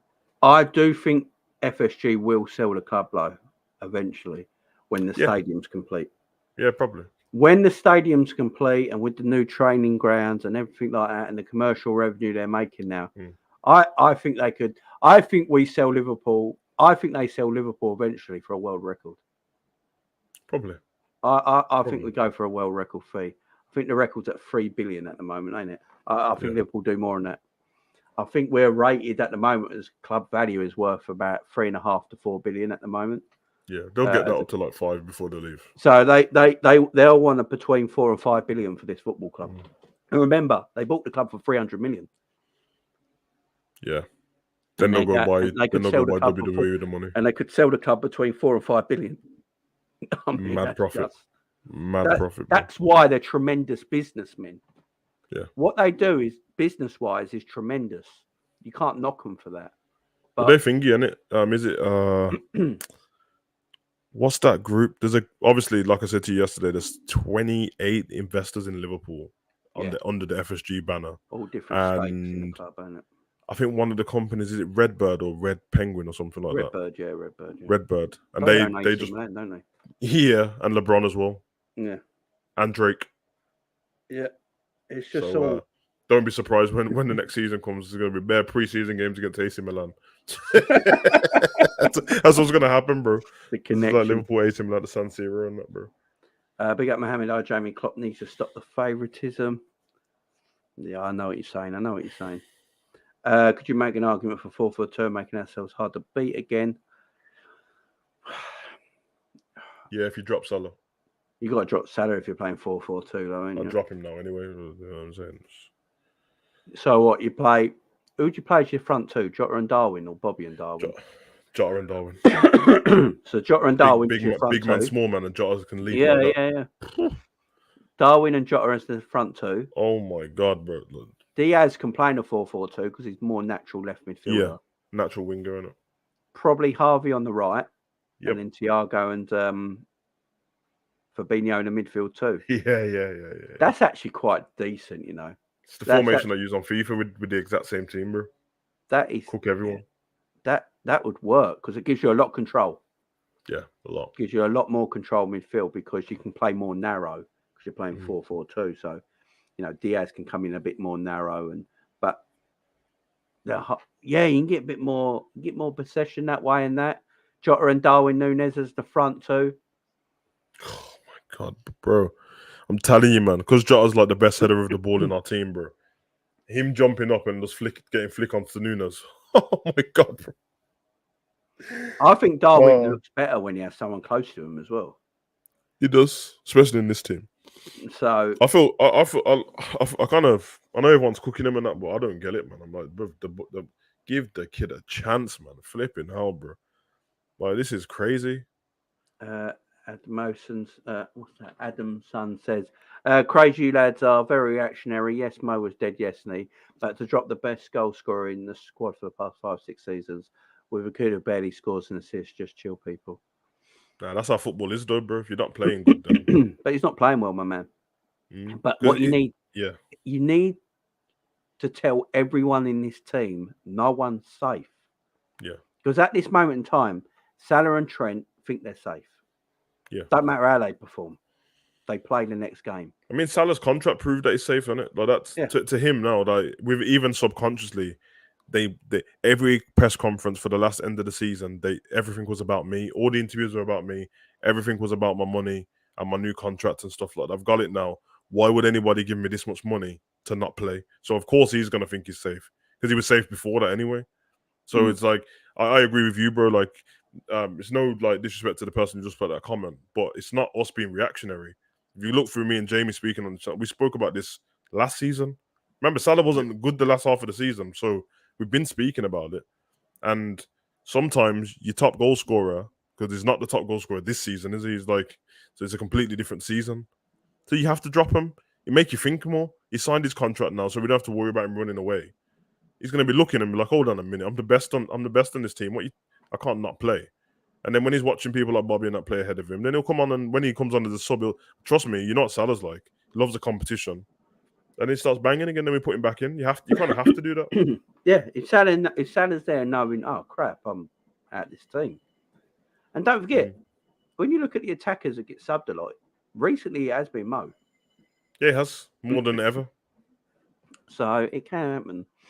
Cav says, out of possession, drop the defensive and midfield lines, set the pressing traps further back so that when you win the ball, you have space to pass and run into. Exactly, Cav, exactly. That's why if you play 4-4-2, Jamie, do you think that when and it sounds bad in it because it always sounds like I'm on about Trent, but the left side they do it in it. Do you think that like when we break on a counter attack, the times when we do have the ball and it's like 4 against 2 until the other team gets back, don't you think like when Trent's running with the ball, he stops early to cross the ball instead of just keep running? Like he'll get to like just in front of the halfway line and look up for a long pass instead of just keep going. Just carry the ball, bro.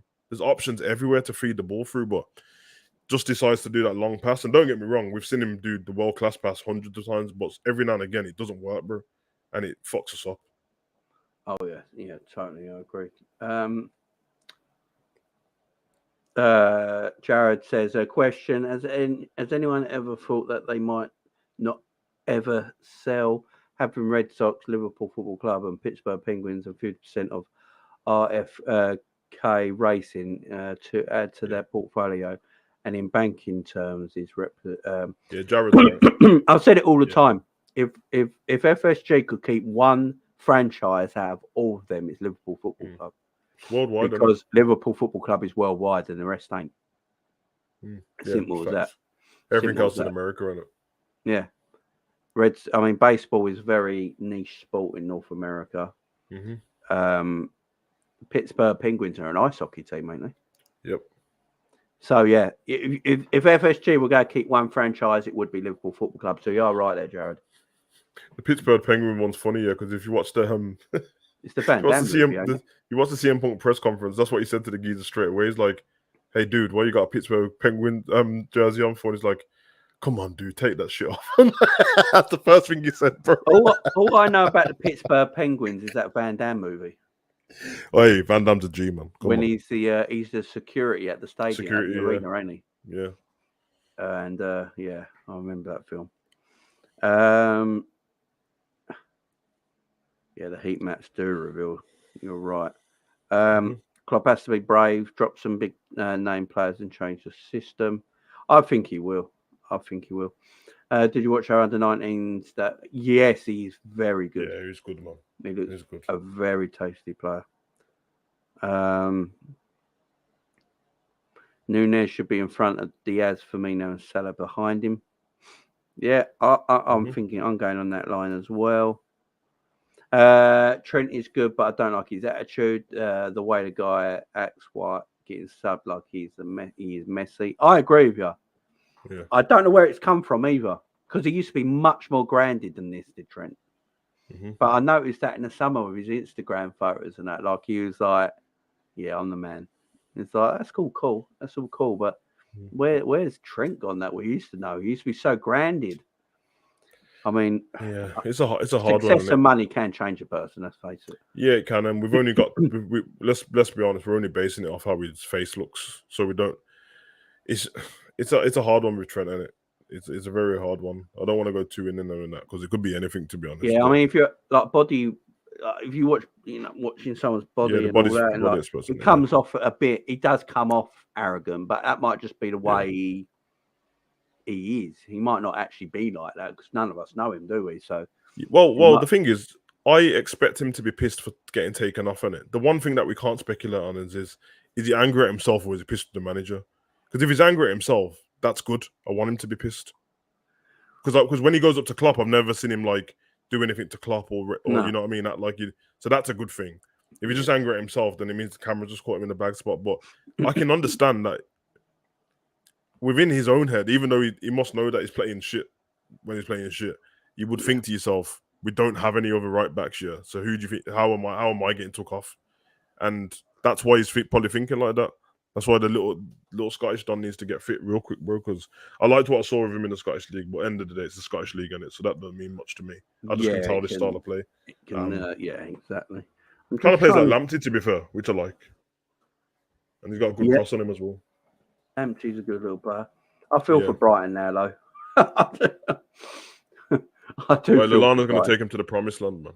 Brighton, Champions League football, Brighton. Brighton had such a good start, and I just going to be interesting to see what it's like when Brighton and Chelsea play each other, because I think that game's not far away, to be fair.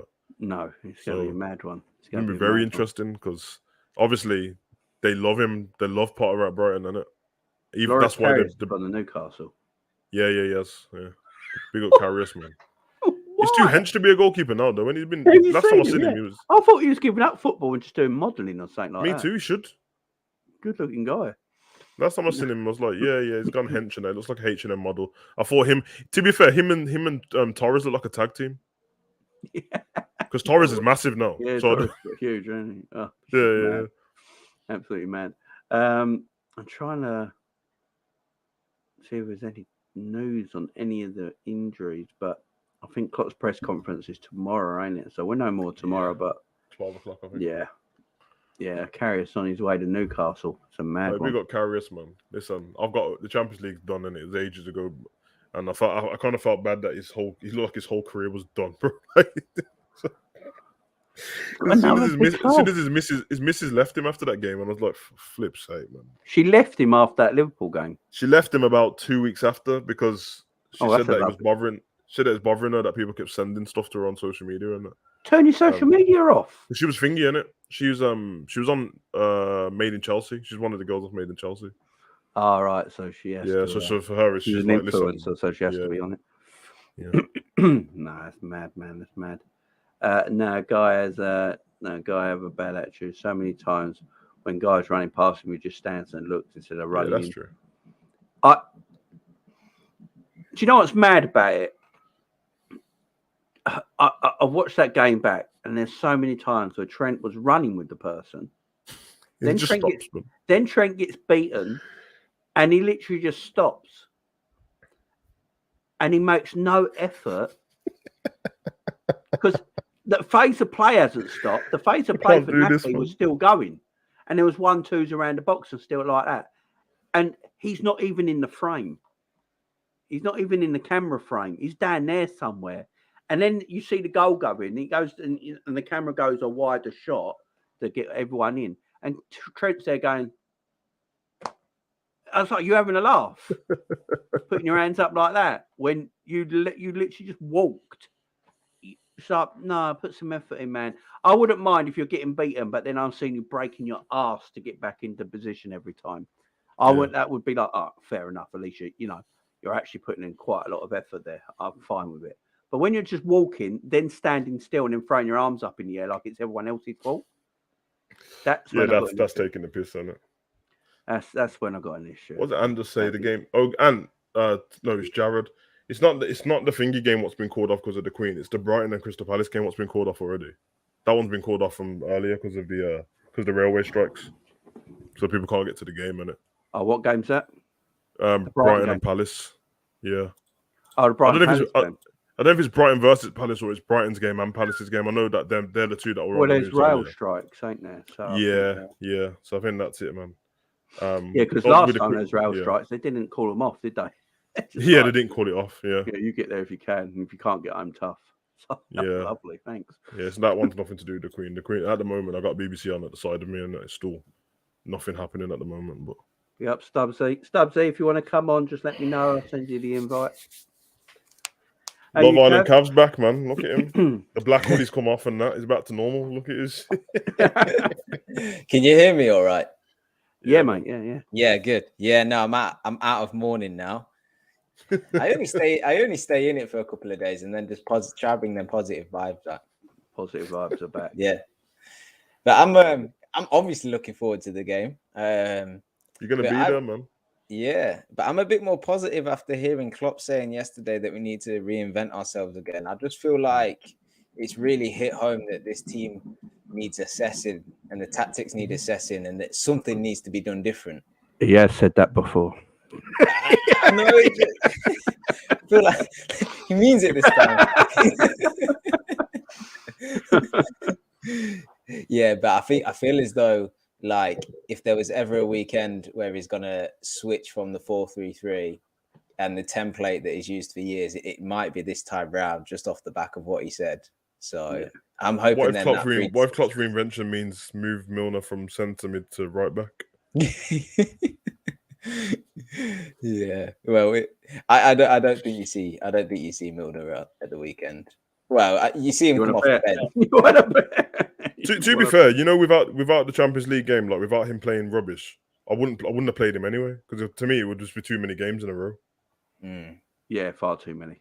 Yeah, like forget that how he's been playing and that. It just seems like it would have been too much in that. But I really hope that I don't want Fabinho to start, man. I don't want him to start. I don't want Salah to start either, bro.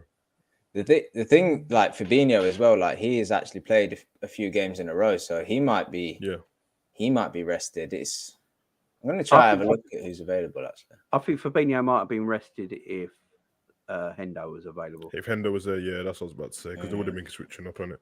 I think Hendo could have played the 6, and like I've been saying all along, Hendo, for me, if Fabinho isn't available, Hendo plays the 6 now because when I've noticed of Hendo's performance, his best performances have come when he plays in that position because he has more time.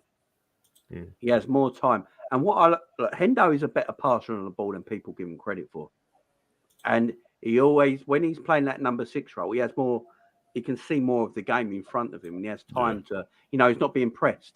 The problem when Hendo now plays in the 8 role, Hendo hasn't got that mobility anymore where he can get past the press anymore. So when people press him, he hasn't got that ability now to turn or anything like that. So what happens is he has to pass backwards or pass sideways. And if he doesn't get the pass correct or puts enough weight on the pass, the ball's getting lost in transition. So that's why for me, if Hendo is available, I think he can only play in the 6, which means I don't think if Fabinho's playing, Hendo can play in the midfield with him.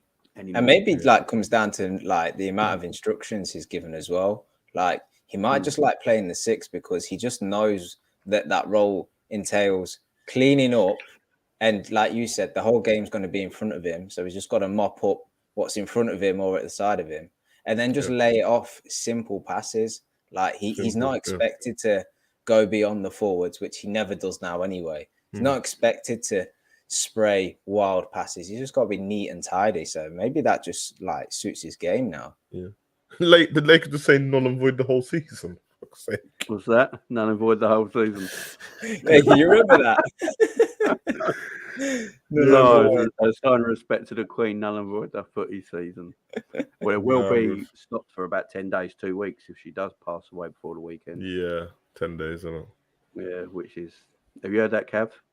Yeah. I checked the news. It's not looking good, is it? I echo what you guys have said. Like, I'm not usually like a big royalist. Like, it's just I don't know a whole lot about the Roars. I'll be honest. No. Like, it's just not really been a big thing in my life. But like, yeah, you don't wish ill times or death. I know some of them like kids. That's all I know. So you know, just going back. All I'm saying, if it was Andrew, the show goes on. We carry on playing. The show goes on. Yeah, we said that. Throw him in the Thames. Throw him in the Thames. Get all his victims to pick him up and chuck him in. That's what. Throw him in the Thames and let it be done. But yeah, he's the queen at the end of the day, and she's the most popular one, ain't she? Everyone loves her. So yeah, it's hard. It's hard not to, isn't it? And I don't want Charles's face on my money either, bro. It's weird. Yeah, because Charles I don't want Charles on my money, you know. I don't want his face on my money, bro. I'll just go contact us everywhere. You can't, you know. I just have to go. I can't have Charles's face on my money. No. You can't have. They said they didn't put Diana on one coin, bro. No. Oh Jesus Christ! Poor Diana. Poor Diana. Man. That's the homie. Was it an accident or meant? No, I'm not making no comment online about that situation. There might be at least one person in the chat who's still upset about all of that. So what's that Jimmy Carr joke? It's hard to put your seatbelt on when you're sniffing coke off someone's dick.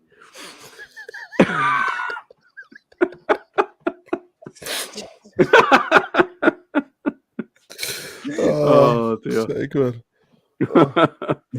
That's what happens when Cav comes on. It all goes to shit. Yeah, it's never. Don't put the black hoodie back on. Me, back to some normality. Don't put your black hoodie back on. Oh dearie me. But no. Question for the panel: is Harvey overrated? Feels like a solid number 10 and an okay winger, but a horrible number 8 because he tracks back in slow motion. I've seen this on Twitter last night from a few people as well that do YouTube and stuff like that, and was talking about this last night about Harvey Elliott, that they don't see him as a future midfielder for Liverpool, like under Jurgen Klopp. And I was like, well, maybe that's the case in the future, but right now he is, because Klopp plays him whenever he's available. And everyone keeps telling me, what does he do that's special? And I was like, well, what does anyone in our team do that's special? I want to know what our results will be if we're talking about the team this season. Right. Elliott, as I keep saying, at this moment in time, Harvey Elliott, when he gets pressed, he can turn a player. I've seen it every game. He turns a player. He runs into space. He's very good at running in. He can turn a player on the press. He runs into space. He tries to play give and go. The problem is no one else is playing with Harvey Elliott when he's trying to do that. Yeah, it's true. He's trying to play give and goes and get into space and stuff like that. So he's trying to play 1-2 to Trent. And like Harvey has to overlap Salah, and Trent has gone inside where Harvey Elliott's meant to be. It must be really confusing at the moment. So he's arguably been our best midfielder this season as well. So I don't know about overrated, because I don't think anyone's rating him. He's not overrated. The performance you got last night is just the performance you're gonna get from a 19-year-old. Like, he's been good. He's been good. I thought he was our best player 6 games, and he was average. I wouldn't say he was poor. You know, on his 7th game, that's the kind of consistency you do get out of a young player, regardless of how good they are.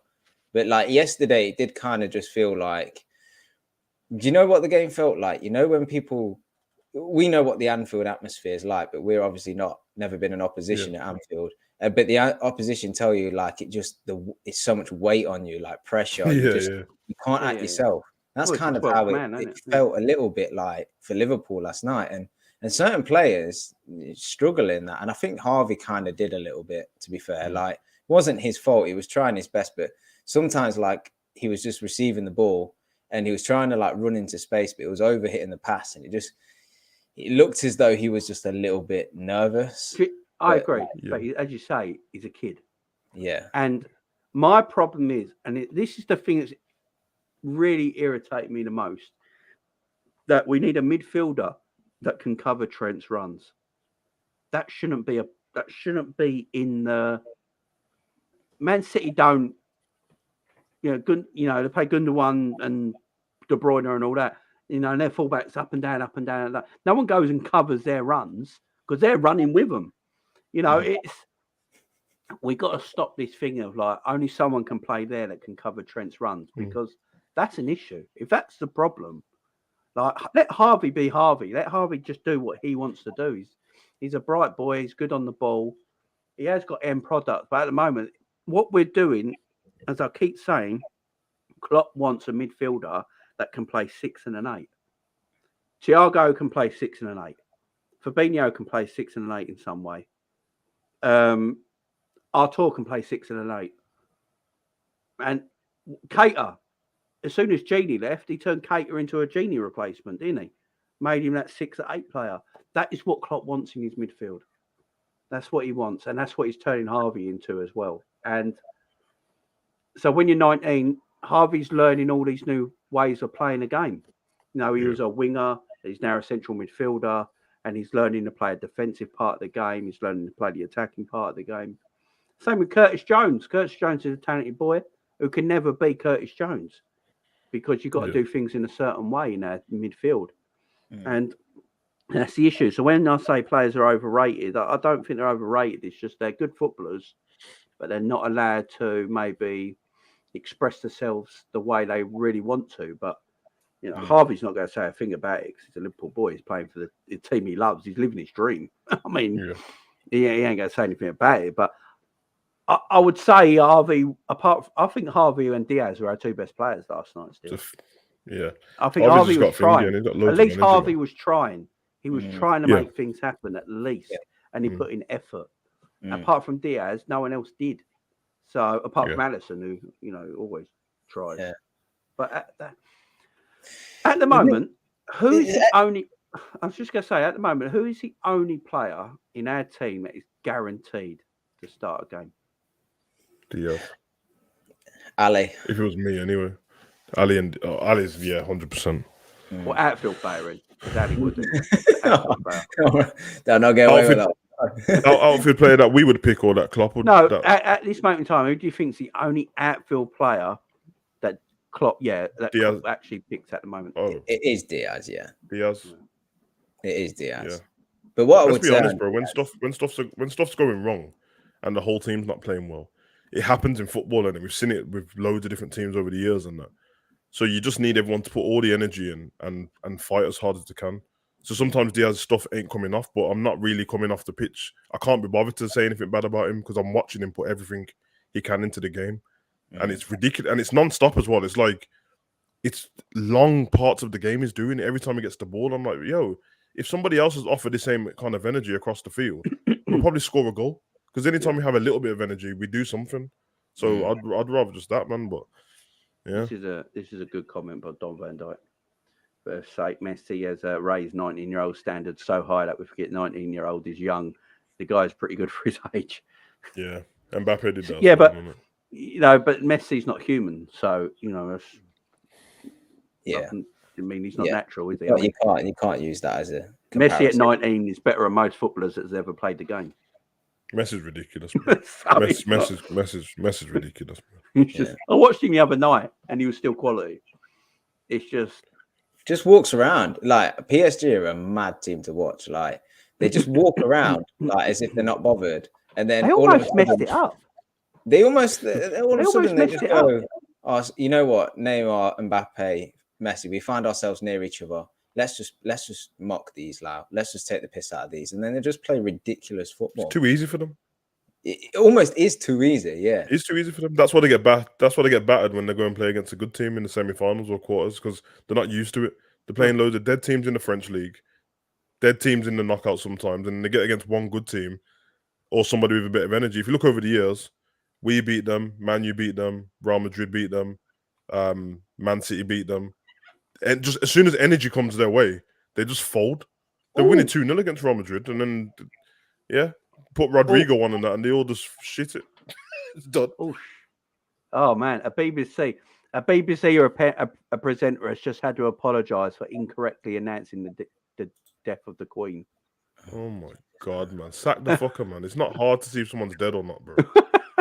Flipping hell. They've literally got a live stream on with the bar across the screen saying that she's ill. And oh my God. Man. This country sometimes, bro. Oh, no. Messi as a 10-year-old is better than Oxford Abbey. That is probably true as well. Yeah, Messi was a savage. I can't wait for Messi's son and Ronaldo's son to be the next. I've seen the last video of Messi's son on YouTube, bro, and he's got techers already, bro. So it's problems. It's ridiculous. Can I say something crazy? Salah could have a position like Messi has, become a pure 10 because he has the magic and technique and can distribute to the forwards. Excuse me? What? You say Salah can become like Messi? Stop this foolishness, bro. Stop this. Yeah, I think I understand what he's saying. I understand what he's saying. Salah, when he's playing well, when Salah's on like top form, he does actually drift inside a little bit and link play a bit more, and then he will pick out a great pass. Like I can kind of see where he's going with that, but you've just not seen it for so long that I don't know if that's still the case. That comment is what my missus makes to me when she watches Salah play. I'm not joking. When Salah plays good, and my missus watches like, don't you think the way he runs and that's a bit like Messi like in it? I'm like, babe, just stop it. Just sit down. No, Messi's low sense. Has Messi ever been knocked off the ball? No, I think he's as strong as hell, bro. I've never seen him knocked off the ball. Wait, try and think of a player that's as like close to Messi as you can get. Maradona, that's about it. No, but following Messi. After Messi, no one. No one's got. I think if you were trying to stop, man. If you're trying to pick a player, right, that can. I'm not saying they're Messi, not even close, but kind of similar. Jamie's face. Salah on his day kind of is a little bit like start last season. Salah was like doing some ridiculous stuff, and it was like. Oh no, I agree. Yeah, it was like Messi-esque kind of thing. Yes, but it's like it's in moments. The difference is Salah done it twice, and Messi was doing it like every game. But it's like Aldi baked beans and Heinz, ain't it? They look the same, but they don't taste quite the same. You know what I mean? They're still beans. No, that's what. By the way, Branston baked beans are shit all over Heinz. I'm just putting that out there. But yeah, but no, I know what you mean. But you're wrong. Adam.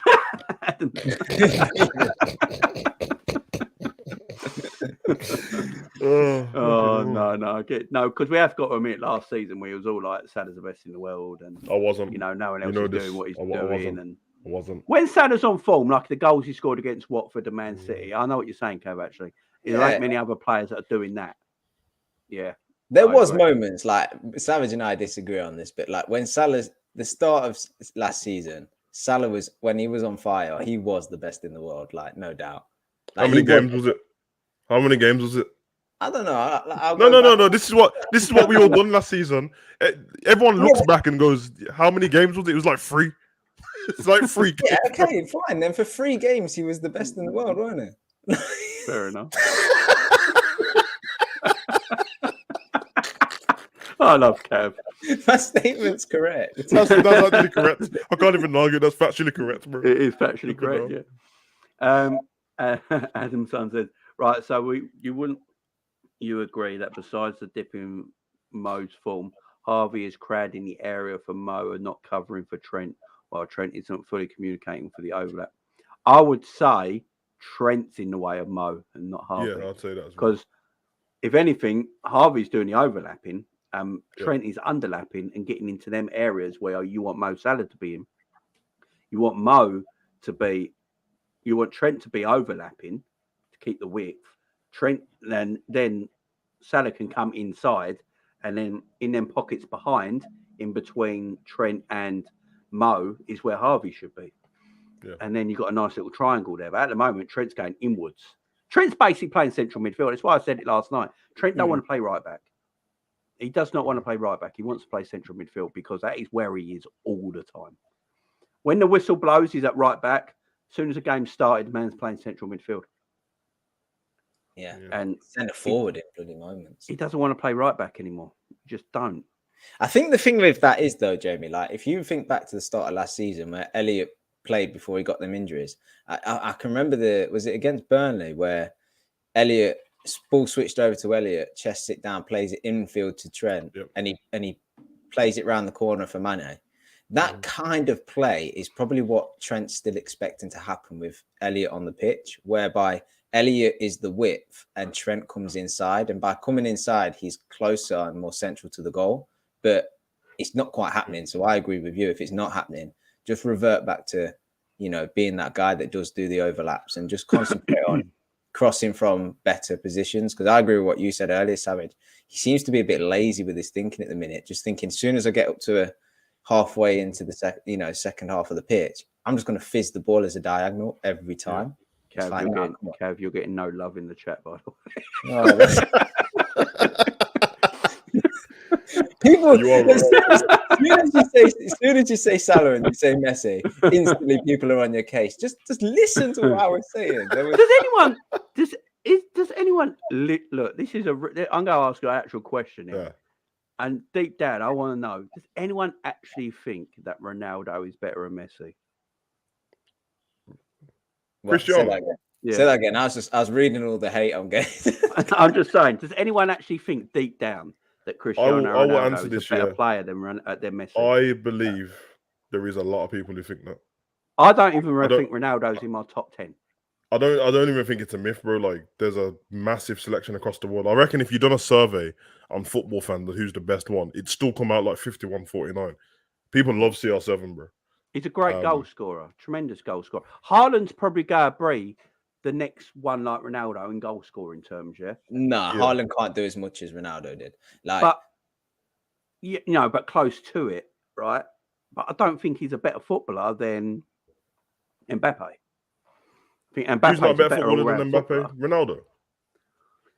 Cristiano Ronaldo. Yeah, Cristiano Ronaldo ain't even in my top 10 of all time. He's better than Mbappe, though. Not now, but he's better. He's better than. Yeah. You know what it is, Jay? I think you're right, but everyone's forgetting that he's pretty much had like 2 careers in one, innit? He hasn't always been just a goal scorer. That happened like 2 years into his Real Madrid career. Before that, he was cooking everyone. Yeah, you do forget when he played left wing for Real Madrid. He was unreal. Yeah, I join your side of the thinking though, Jamie, because I don't like the man, but the player, you can't deny. Like, he's a great. I'm Team Messi, but like you can't deny Ronaldo. Like, I wanted Ronaldo to go PSG just so I could see him on the same team, bro. I'd have Ronaldinho over him. I'd have Zidane over him. I'd have Iniesta over him. I'd have Messi over him. Yeah, but what you're doing Maradona over him. Johan Cruyff over him. A lot of them are midfielders, though, isn't it? Has natural, and don't get me wrong, they worked hard, they achieved amazing things, but they have born talent that you can't learn on a football pitch. Like, you're born with that. Yeah, talent. That's the difference between Messi and Ronaldo, isn't it? Messi was born a genius, wasn't he? Yeah. Messi was born a genius. There's things that Messi did where you're just like, don't even try replicate that or try copy that, because like, no matter how much training you do, you will never be able to do them kind of things. Yeah. Whereas Ronaldo was pure hard work. I think this is where, do you know what? I think this is where it's an age thing. I don't know. I think Pat-Man said he was 23. I think this is where it's an age thing. Ronaldo is at... Sorry, because Pat-Man's always got Guardiola's picture and you can't see it properly. When you said he's 23, then I'm like, Pat-Man's not 23, he's about 52, bro. I just remember that it's not him, innit? I think it's just a generational thing. Like, Ronaldo is a world-class goal scorer. Ronaldo not being in your top 10 is not a wild statement at all. There's been thousands of great footballers, bro. Maybe the greatest goal scorer of all time. You know, would have R9, if R9 never had the injuries, he probably would have been the best. But yeah, Ronaldo's his work ethic is probably second to none. No one's is probably better than CR7's work ethic, because he made himself become the best in the world. You know, with his work ethic. But when I look at players that I've watched, I think are actually better. I think there's quite a lot of players actually better footballers than Ronaldo, but it's not he's arguably the greatest ever goal scorer ever. But yeah, because you could probably name five Brazilians that you think are better than Ronaldo before you even get to anyone else on the list. So it's not a wild take. I think there's one when it's your favorite players. along with the talent.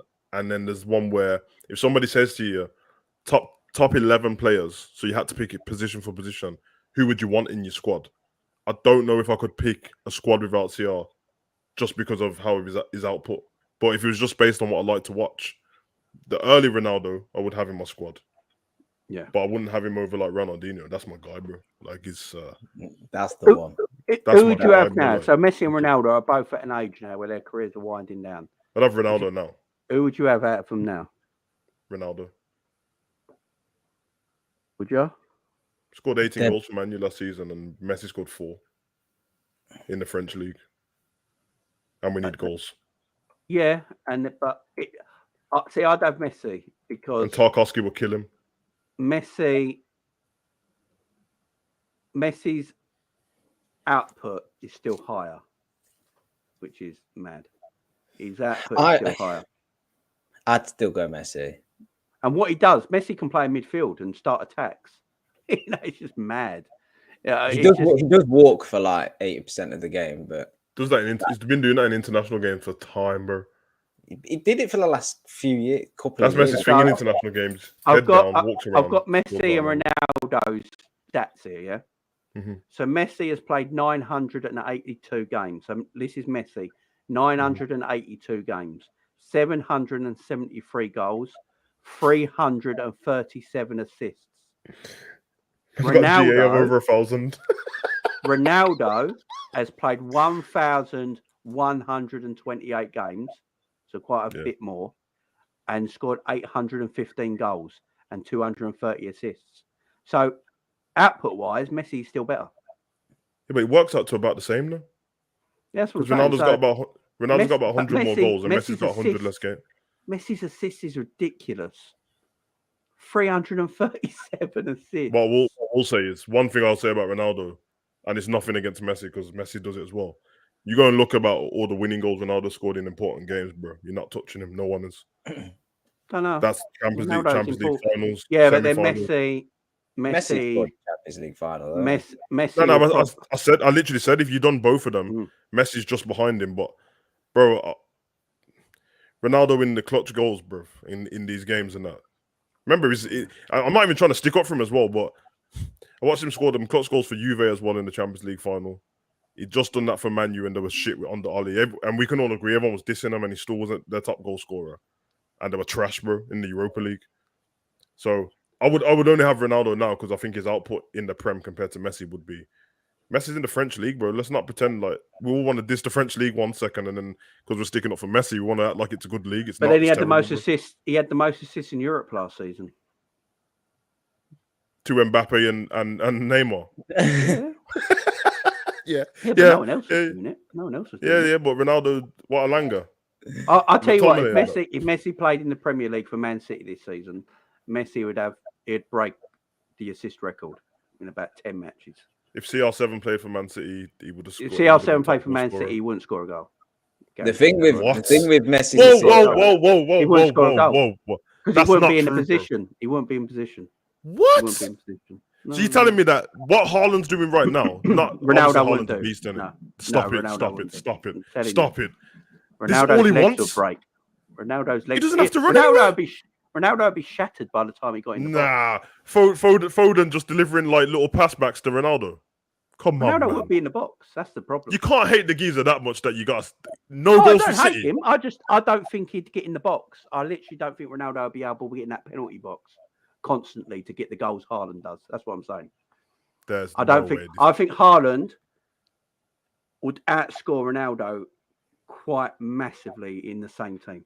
Because you think Messi would outscore Ronaldo for Man City as well? Haaland, yeah, in the same Man City team. Because Haaland would be able to get into the penalty box more and more than Ronaldo would be. Ronaldo wouldn't have the energy to constantly get in the penalty box. He don't now. He did even for Man United when he scored 18 goals last season. He'll come outside the box. He hasn't lost that finishing touch. Like if this guy's just got to stay in the 6-yard box, he can't stay in the 6-yard box. So he ain't got the fitness. Yeah, McTominay and Bruno with his dead passes last season. That's what let's be honest, man. Ronaldo would struggle. That's why he's not playing. How much goals did Jesus score for Man City last season? Like 11 or something. You tell me Ronaldo can't score no goals. Jesus would outscore Ronaldo at Arsenal as well. Bro, Ronaldo, if they just cross the ball into me, score. He's got a better header than everyone as well. I just don't think he'd get in the box. I really don't think Ronaldo gets in the box. In fairness to Jamie, Haaland is setting like goal scoring levels. He's on that level with like Ronaldo and Messi at the minute. He is. Jamie just said that Ronaldo wouldn't score for Messi for Man City. He wouldn't score many goals. It's not. Come on, man. He scored from. He scored. Look how many goals he scored for Man U, bro. The trash. I think he gets 10 max. This is not. This is. Can we address this comment about Suarez? Because I think Suarez is number 3 in this list, by the way. Jamie or Cav? Number 3 in this list. The exact same what you just said. Go. I just want to know if this can't be me just thinking crazy. Go put it on a poll on Twitter. Just go put it on the poll, bro. There's no way. There's no way. When I thought that Ronaldo was going to go to Man City, that was the one team I didn't want him to go to because I'm like that he's just going to stay in the box and tap the ball in, and he doesn't need to do the running. He's running. He's trying to. Well, you know. You what? He can still leap as well. I know. The guy's a serious finisher still. I think Ronaldo's quality, but I just don't think he does it in the Premier League now. Mope or someone. Maybe last season.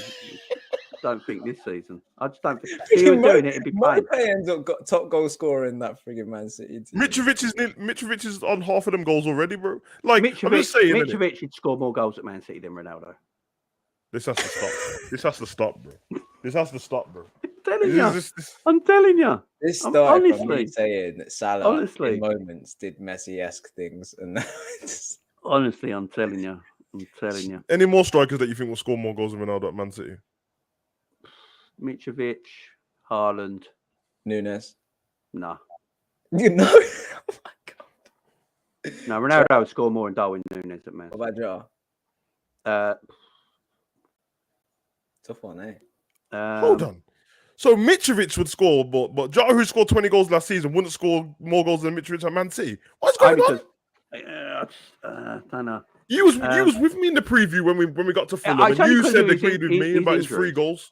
It's only because of his injuries this season. If he weren't injured, I'd say yeah. Very many, but all Jota does is score goals. The guy. No, I'm saying because he was in. He ain't interested in playing football, man. He just wants to score goals and play PlayStation. But yeah, I just don't know if Ronaldo's fit enough to keep staying in the 6-yard box. That's the easiest thing to do. It's the easiest thing to do, stay in the 6-yard box. I just don't think he's got it in him. That's why he's not playing for Man United. Cristiano Ronaldo, with De Bruyne and Rodri and Bernardo Silva behind him, he won't be able to keep up. He scores this many goals for Portugal with Bernardo Silva and flipping Bruno behind him. Ivan Toney will score more goals than Ronaldo for me. Oh my God, we've got to stop this. We've got to stop this now. I'm telling you. Jamie's lost his head. I'm not. I'm being truthful. Everyone just loves Ronaldo. I don't even love him. And that's the thing. Suarez, Suarez is underrated. He's top 3 as well. His assists is close to Messi's. And he outscored both Messi and Ronaldo while in Spain. The man's just different. Everyone rates Suarez, though. No, Suarez ain't underrated. Everyone rates him. He's just racist. Yeah. He's just racist cannibal, but he's a baller. Yeah, he's better than Thierry Henry, as we've already said. That front 3 of Neymar, Suarez, and Messi was the greatest front 3 ever. That was the ultimate team, and it was cheating. That was great. Points. That was the greatest front 3 I've ever seen. Champions League winning front 3, weren't it? But insane that was. I think that Neymar was the one to go after. Did he go that following year after the one Champions League? Neymar, what a weird player he is.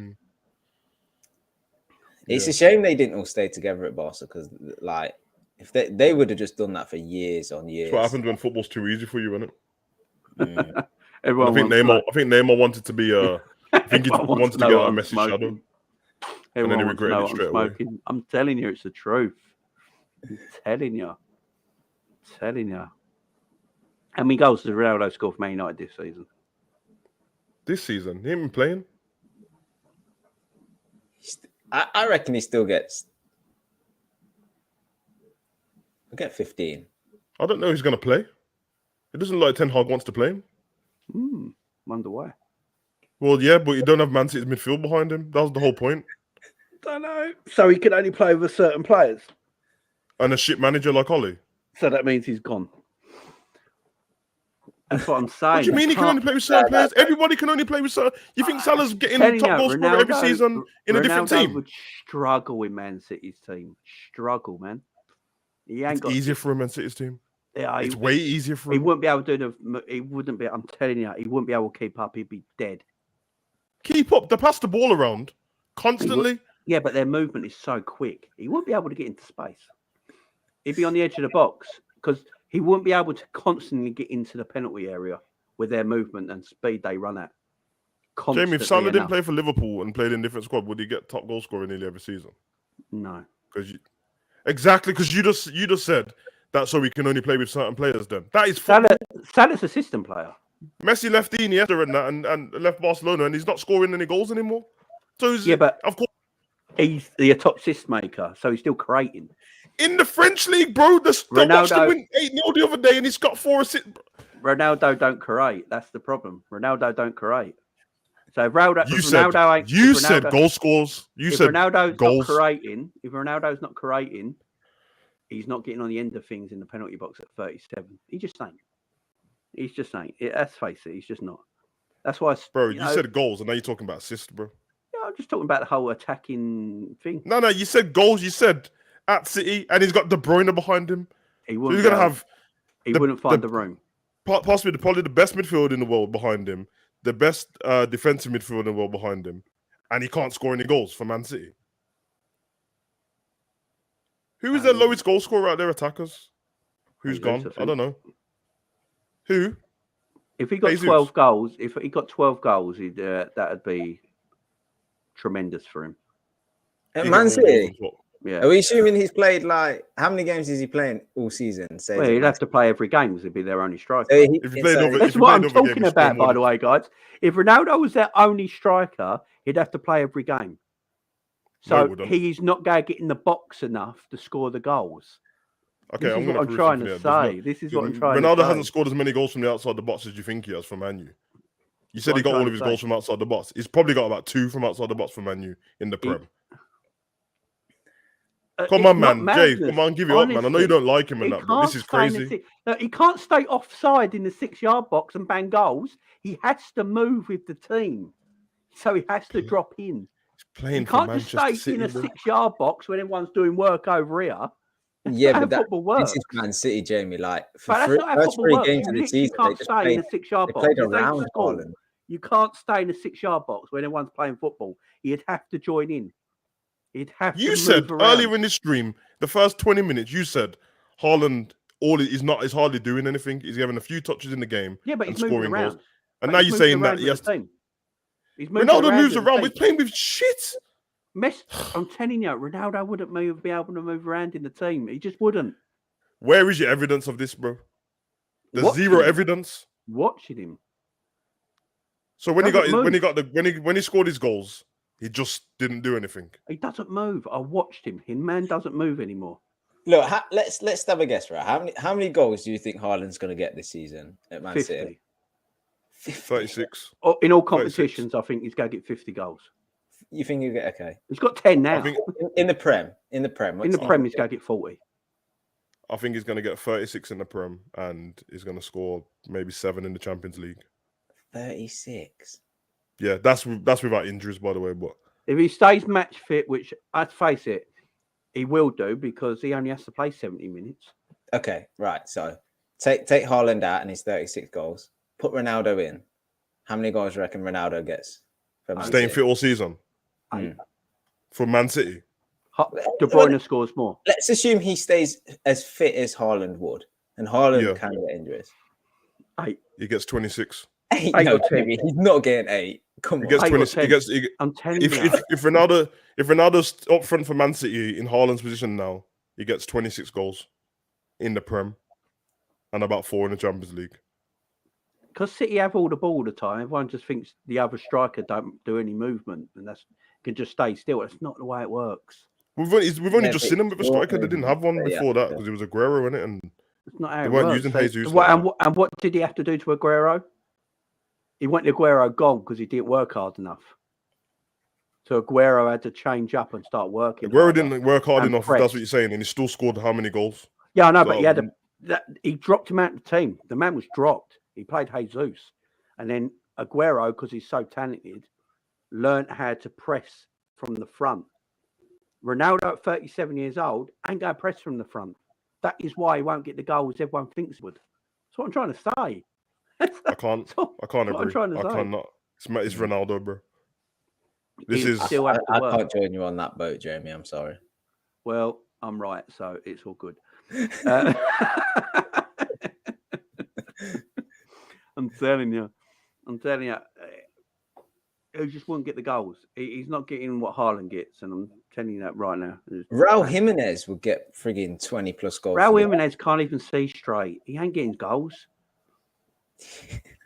Raul Jimenez can't see straight. The man's finished. He ain't scoring goals. If you turn up and you just stand in the 6-yard box for Man City, you probably bag. You can't just. You can't just stand in a penalty box. You have to. You can't just stand in a penalty box. It's impossible. People will just go, right, we'll step up. He's offside. Bro, easy done. I'm looking at Ronaldo scored 18 goals last season in the Prem in 30 games, and three of the games. Yeah, a great record last year. He scored 1 in the FA Cup and 7 in the Champions League. Yeah. No, 6 in the Champions League in 7 games. And you're telling me he can't score for Man City, bro? No, because it's different. How many games he played in the Prem? 30. Played 30 games. Yeah. Scored 18. 3 of them were off the bench. He came off in the last 20 minutes. That's not a great record, is it? 3 of them. What, 18 in 30? That's a terrible record. He's Cristiano Ronaldo. That's why I'm saying he only get 10 at Man City. Man U gave up the league halfway through.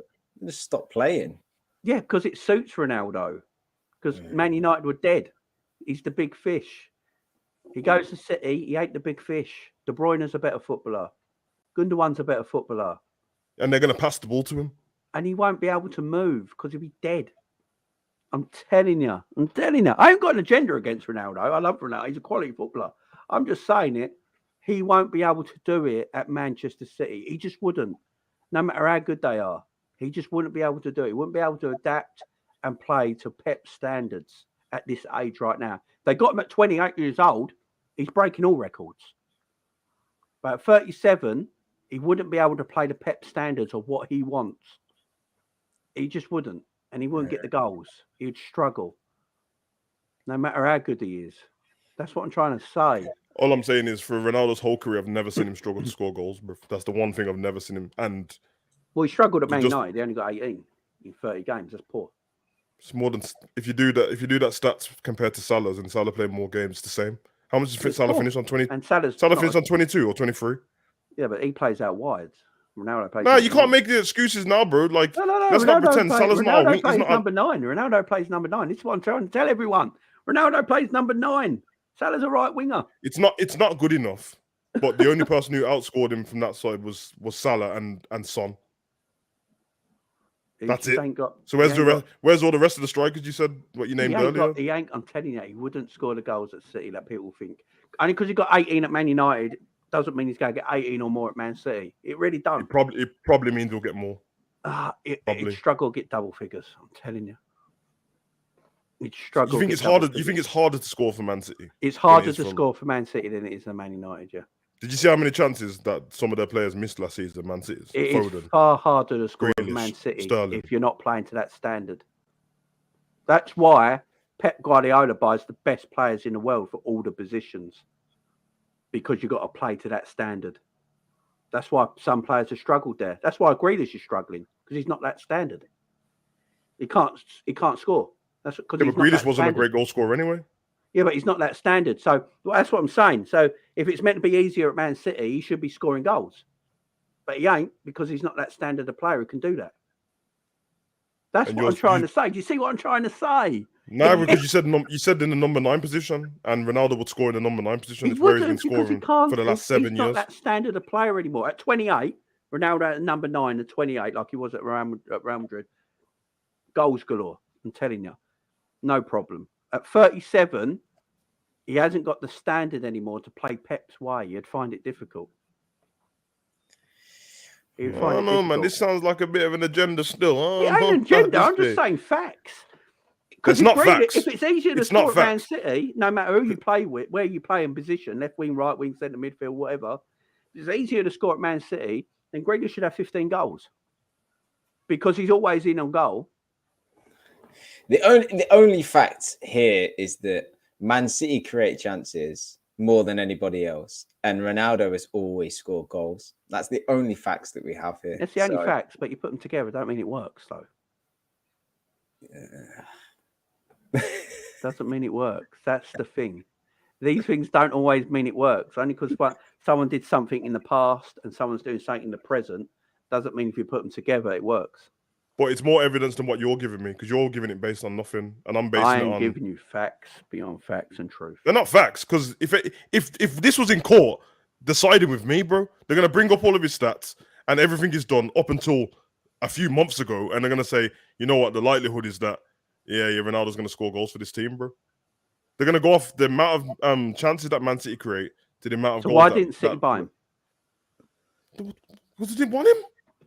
Why would you buy Ronaldo when you can buy Haaland and he's gonna last longer? He's younger. Thank you. That doesn't do anything for you. That literally doesn't even. Man City. That's why. That literally doesn't do anything for your argument, though. But he wouldn't score for Man City. That's why Pep didn't go for him. Because he wouldn't be able to do it. He wouldn't be able to play Pep's system. Aguero, City's greatest ever striker, couldn't play Pep's system and got dropped. He learned how to play Pep's system, but he was in his 20s when he did it and became elite. Ronaldo is 37. He hasn't got the time to learn Pep's system and go out there and be elite. That's why I'm saying he would struggle. Nah. Can't do it, bro. I can't do it, man. There's no way, bro. There's no way. De Bruyne would outscore him. He would outscore Ronaldo in the same team as him. Yeah. No, he wouldn't. I'm telling you. It'd break his own assist record, and yeah. I don't know. I love the fact that everyone's just immediately thinking I'm wrong. There's no proof, to be fair. But if he was gonna buy a player, you would base it off their previous season. Nunes last season, you'd base it off that season. Haaland, Dortmund last season. Ronaldo. And Darwin's struggling at Liverpool. He was played 2 games. Yeah, but Cam said it himself yesterday. He's struggling. No, whoa. Yeah, no. You said it yesterday. You said he's struggling, and I'm not too sure about it. I believe your words were. Why am I getting sprays? Is that I'm not too sure on Darwin, boy. Okay, that's fine. That's fine. But then you're basing it off one of them is possibly the greatest goal scorer to ever live, and one is not even been playing football that long. He's not even been a top player for that long. So there's a massive difference. I just think Ronaldo now at this age wouldn't do it for Man City. I'm not saying he would never have done it. If he was 28 and came into this Man City team, took about half a season to learn what Pep wants him to do, he's breaking all records. I've got no doubt about that. I swear I watched Mahrez score 17 goals for Man City. But at 37, I just don't see him doing that. I really don't. And if he only scored 17 goals for Man City, that's nowhere near enough. That's a waste of time. That's why Pep didn't buy him. 17 goals for Man City is your main striker. You're changing everything now. You're making it based on Man City. But that's a complete waste of time. So if you buy Ronaldo, who's only scoring, you go score your 17 goals. Cav, if somebody said to you, this person can't score for this team, and then they scored 17 goals, you wouldn't go, yeah, you're right, you can't score for this team. It's still 17 goals in the Prem. 17 goals. It's not true. 17 goals is terrible in a whole season for Man City. If you terrible. Well, the amount of chances everyone's telling me Man City create, if he only scored 17 goals in a whole season for Man City, that's terrible. I based the 17 off Mahrez scoring 17. I said if Mahrez can score 17 goals in 6 games. Yeah, would Ronaldo get 10 goals? You compare with this new Haaland, this young. No, Haaland. That's what I'm saying. Would Ronaldo have 10 goals in 6 games right now for Man City? No, he probably wouldn't have scored 2 hat-tricks. No, that doesn't mean anything though. You're basing it off something that you didn't know. You didn't know Haaland was going to do this. None of us did. Yeah. None of us knew he was going to score 2 hat-tricks this quick and score this many goals. We knew he'd score goals clearly because his Dortmund record's ridiculous. So everyone's not getting what I'm saying. I think he's 30. He's 37. He isn't going to be able to do it. This is what I'm saying. I'm not going on about Ronaldo as a player ever. I'm going on about right now in the present. He's 37 years even old. Only last season, Jay, he still did well. That was last season. Last year, I was 2 stone lighter. Now I'm fucked. I'm still the same person, though. You know what I mean? It doesn't matter. I don't care what he did last season. I'm on about. You can only judge it on last season because I'm talking about right now. It's literally 4 months ago. That's all we can do. And look how shit we are now. We was incredible with 4 months ago. Yeah, but you didn't know it was going to be this bad. That's what I'm trying to say. So that means you can never have a football argument ever. That means no one debate ever knows is if Ronaldo could have done it or not. Then, so we both are right. No, you're not right. Oh, I love it. I love winding people up. You know what I mean? Just being jokes. I love winding people up. I just love winding people up. Of course, Ronaldo would score goals. Jesus Christ, people. Of course, he'd score goals. He's one of the greatest goal scorers that ever lived. Jesus. You had Savage doing freaking research. I just love winding people up and thinking that everyone thinking I'm telling the truth. I'm just joking. I'm just joking. Ronaldo would bang goals, man. I don't even get why he's not playing for Man United right now unless he's injured. No, because it's the whole thing that when you play him, he scores goals, but no one else does because he took all Bruno's goals away from him. He demands that the ball's played to him every time, and you can't build a team for the future around that. So no. Whereas Haaland, the thing with Haaland is he could possibly be the same if he was at United in the sense that everything would have to go through him. But Man City is so brilliant that it is at the minute, but it won't always be because they will get Foden chipping in with goals, and they will get De Bruyne, Mahrez when he finds form again, Silva. So what's he on 10? He's on 10 in Haaland. Yeah. And he scored and he's on 12 for the season, scored in Champions League, didn't he? Scored 2, I think. Yeah, I'm not joking, bro. I know that purple patches exist and stuff like that, so you can't always say if he scored 2 hat-tricks in the first couple of games that he's going to carry on scoring it. But the chances are he'll score another hat-trick some point this season. And we've watched Man City over the years with no striker. Jesus was a striker, but no striker to say. We watched them batter teams 5 and 6-0 and stuff like that. And you just think to yourself now, when they have them results, 2 or 3 of them goals are going to be Haaland's goals, bro. And it creeps up very fast. I wouldn't, I said, what did I say? 36 just. I'm not even joking, bro. I think 36, 12-7 at the moment. That's all competitions. I think he's probably going to finish on 42 for the season. That's me being conservative, but I think he'll finish on about 42 for the season. Depends who they're playing it, because in the rest, ain't Sevilla the best team in their group in the Champions League? Yeah, and they battered them. Who else in their group? Does anyone know? Man City's group. It's going to be somebody trash. In the Champions League group. Pat-Man will tell us. But yeah, I just love winding people. Everyone thought I was serious, man. So the scary thing about what you said, Savage, that he could get 36 and 38, right? Because he does almost average a goal a game. Yep. He actually does. That is his record. For his whole career so far, by the way. Salzburg and Dortmund, and now Man City. The man's he's just a freak, ain't he? See, look, he said they've got Dortmund and Copenhagen in their group, isn't it? Yeah, City are doing what Liverpool did last year, winning all 6 games. I fear for that Copenhagen game. I fear for them still. I'd fear for Dortmund. I'm gonna tell my missus not to watch that game. Dortmund are shocking. Dortmund are gonna have Dortmund's defense is trash. They're gonna have false hope, I think, and they're actually gonna try and play, and they'll just Arsenal won, Zurich won in the Europa League. Oh, it's the early kickoff, isn't it? Forgot about that. Oh, Jesus Christ! Arsenal's gonna be an interesting one. Very interesting to see how they. I told them they should definitely do it. They should have done a double or nothing part 2, bro, and started recording it this season. Because if it all goes right for them, it makes a great story. If it goes wrong, it makes a great story for. Arsenal go. I've said it. I think Arsenal go fall off. Yeah. What do you think their fall off will be though? My fall. I don't even know. I think they're still finishing in the top 4, but I don't think Arsenal fans will think that's good enough now. I think Arsenal fans legitimately think they can be in for a title challenge. So if they finish 4th, which is fine, I think they'll be upset. When do you think? Don't base it on us and Man City because we've been doing it for a while now. But if you're a team that's entering you think you're gonna go for a title race? At what point do you start thinking, yeah, like if you're Arsenal, is it like game 24, 25, and that when there's like, or is it earlier? Is it like game 20? Queen's passed away apparently. Yeah, the Queen's just died. Yeah, I can see it on my screen. R.I.P. Liz, man. Yeah, that's mad. That's mad, man. It's another. Well, that's preview finished with because there is no games this weekend. Yeah, that's another moment. That's another moment in history we're all alive for, man. Like that. Shit. Hey, well, out of respect, I'm going to finish the stream anyway. Yeah, let's do that. Yeah, we'll finish the stream here, guys. Big old Liz, man. You know, you might not be a royal, but she was our queen since 1954. And it's a job she didn't want, by the way, either.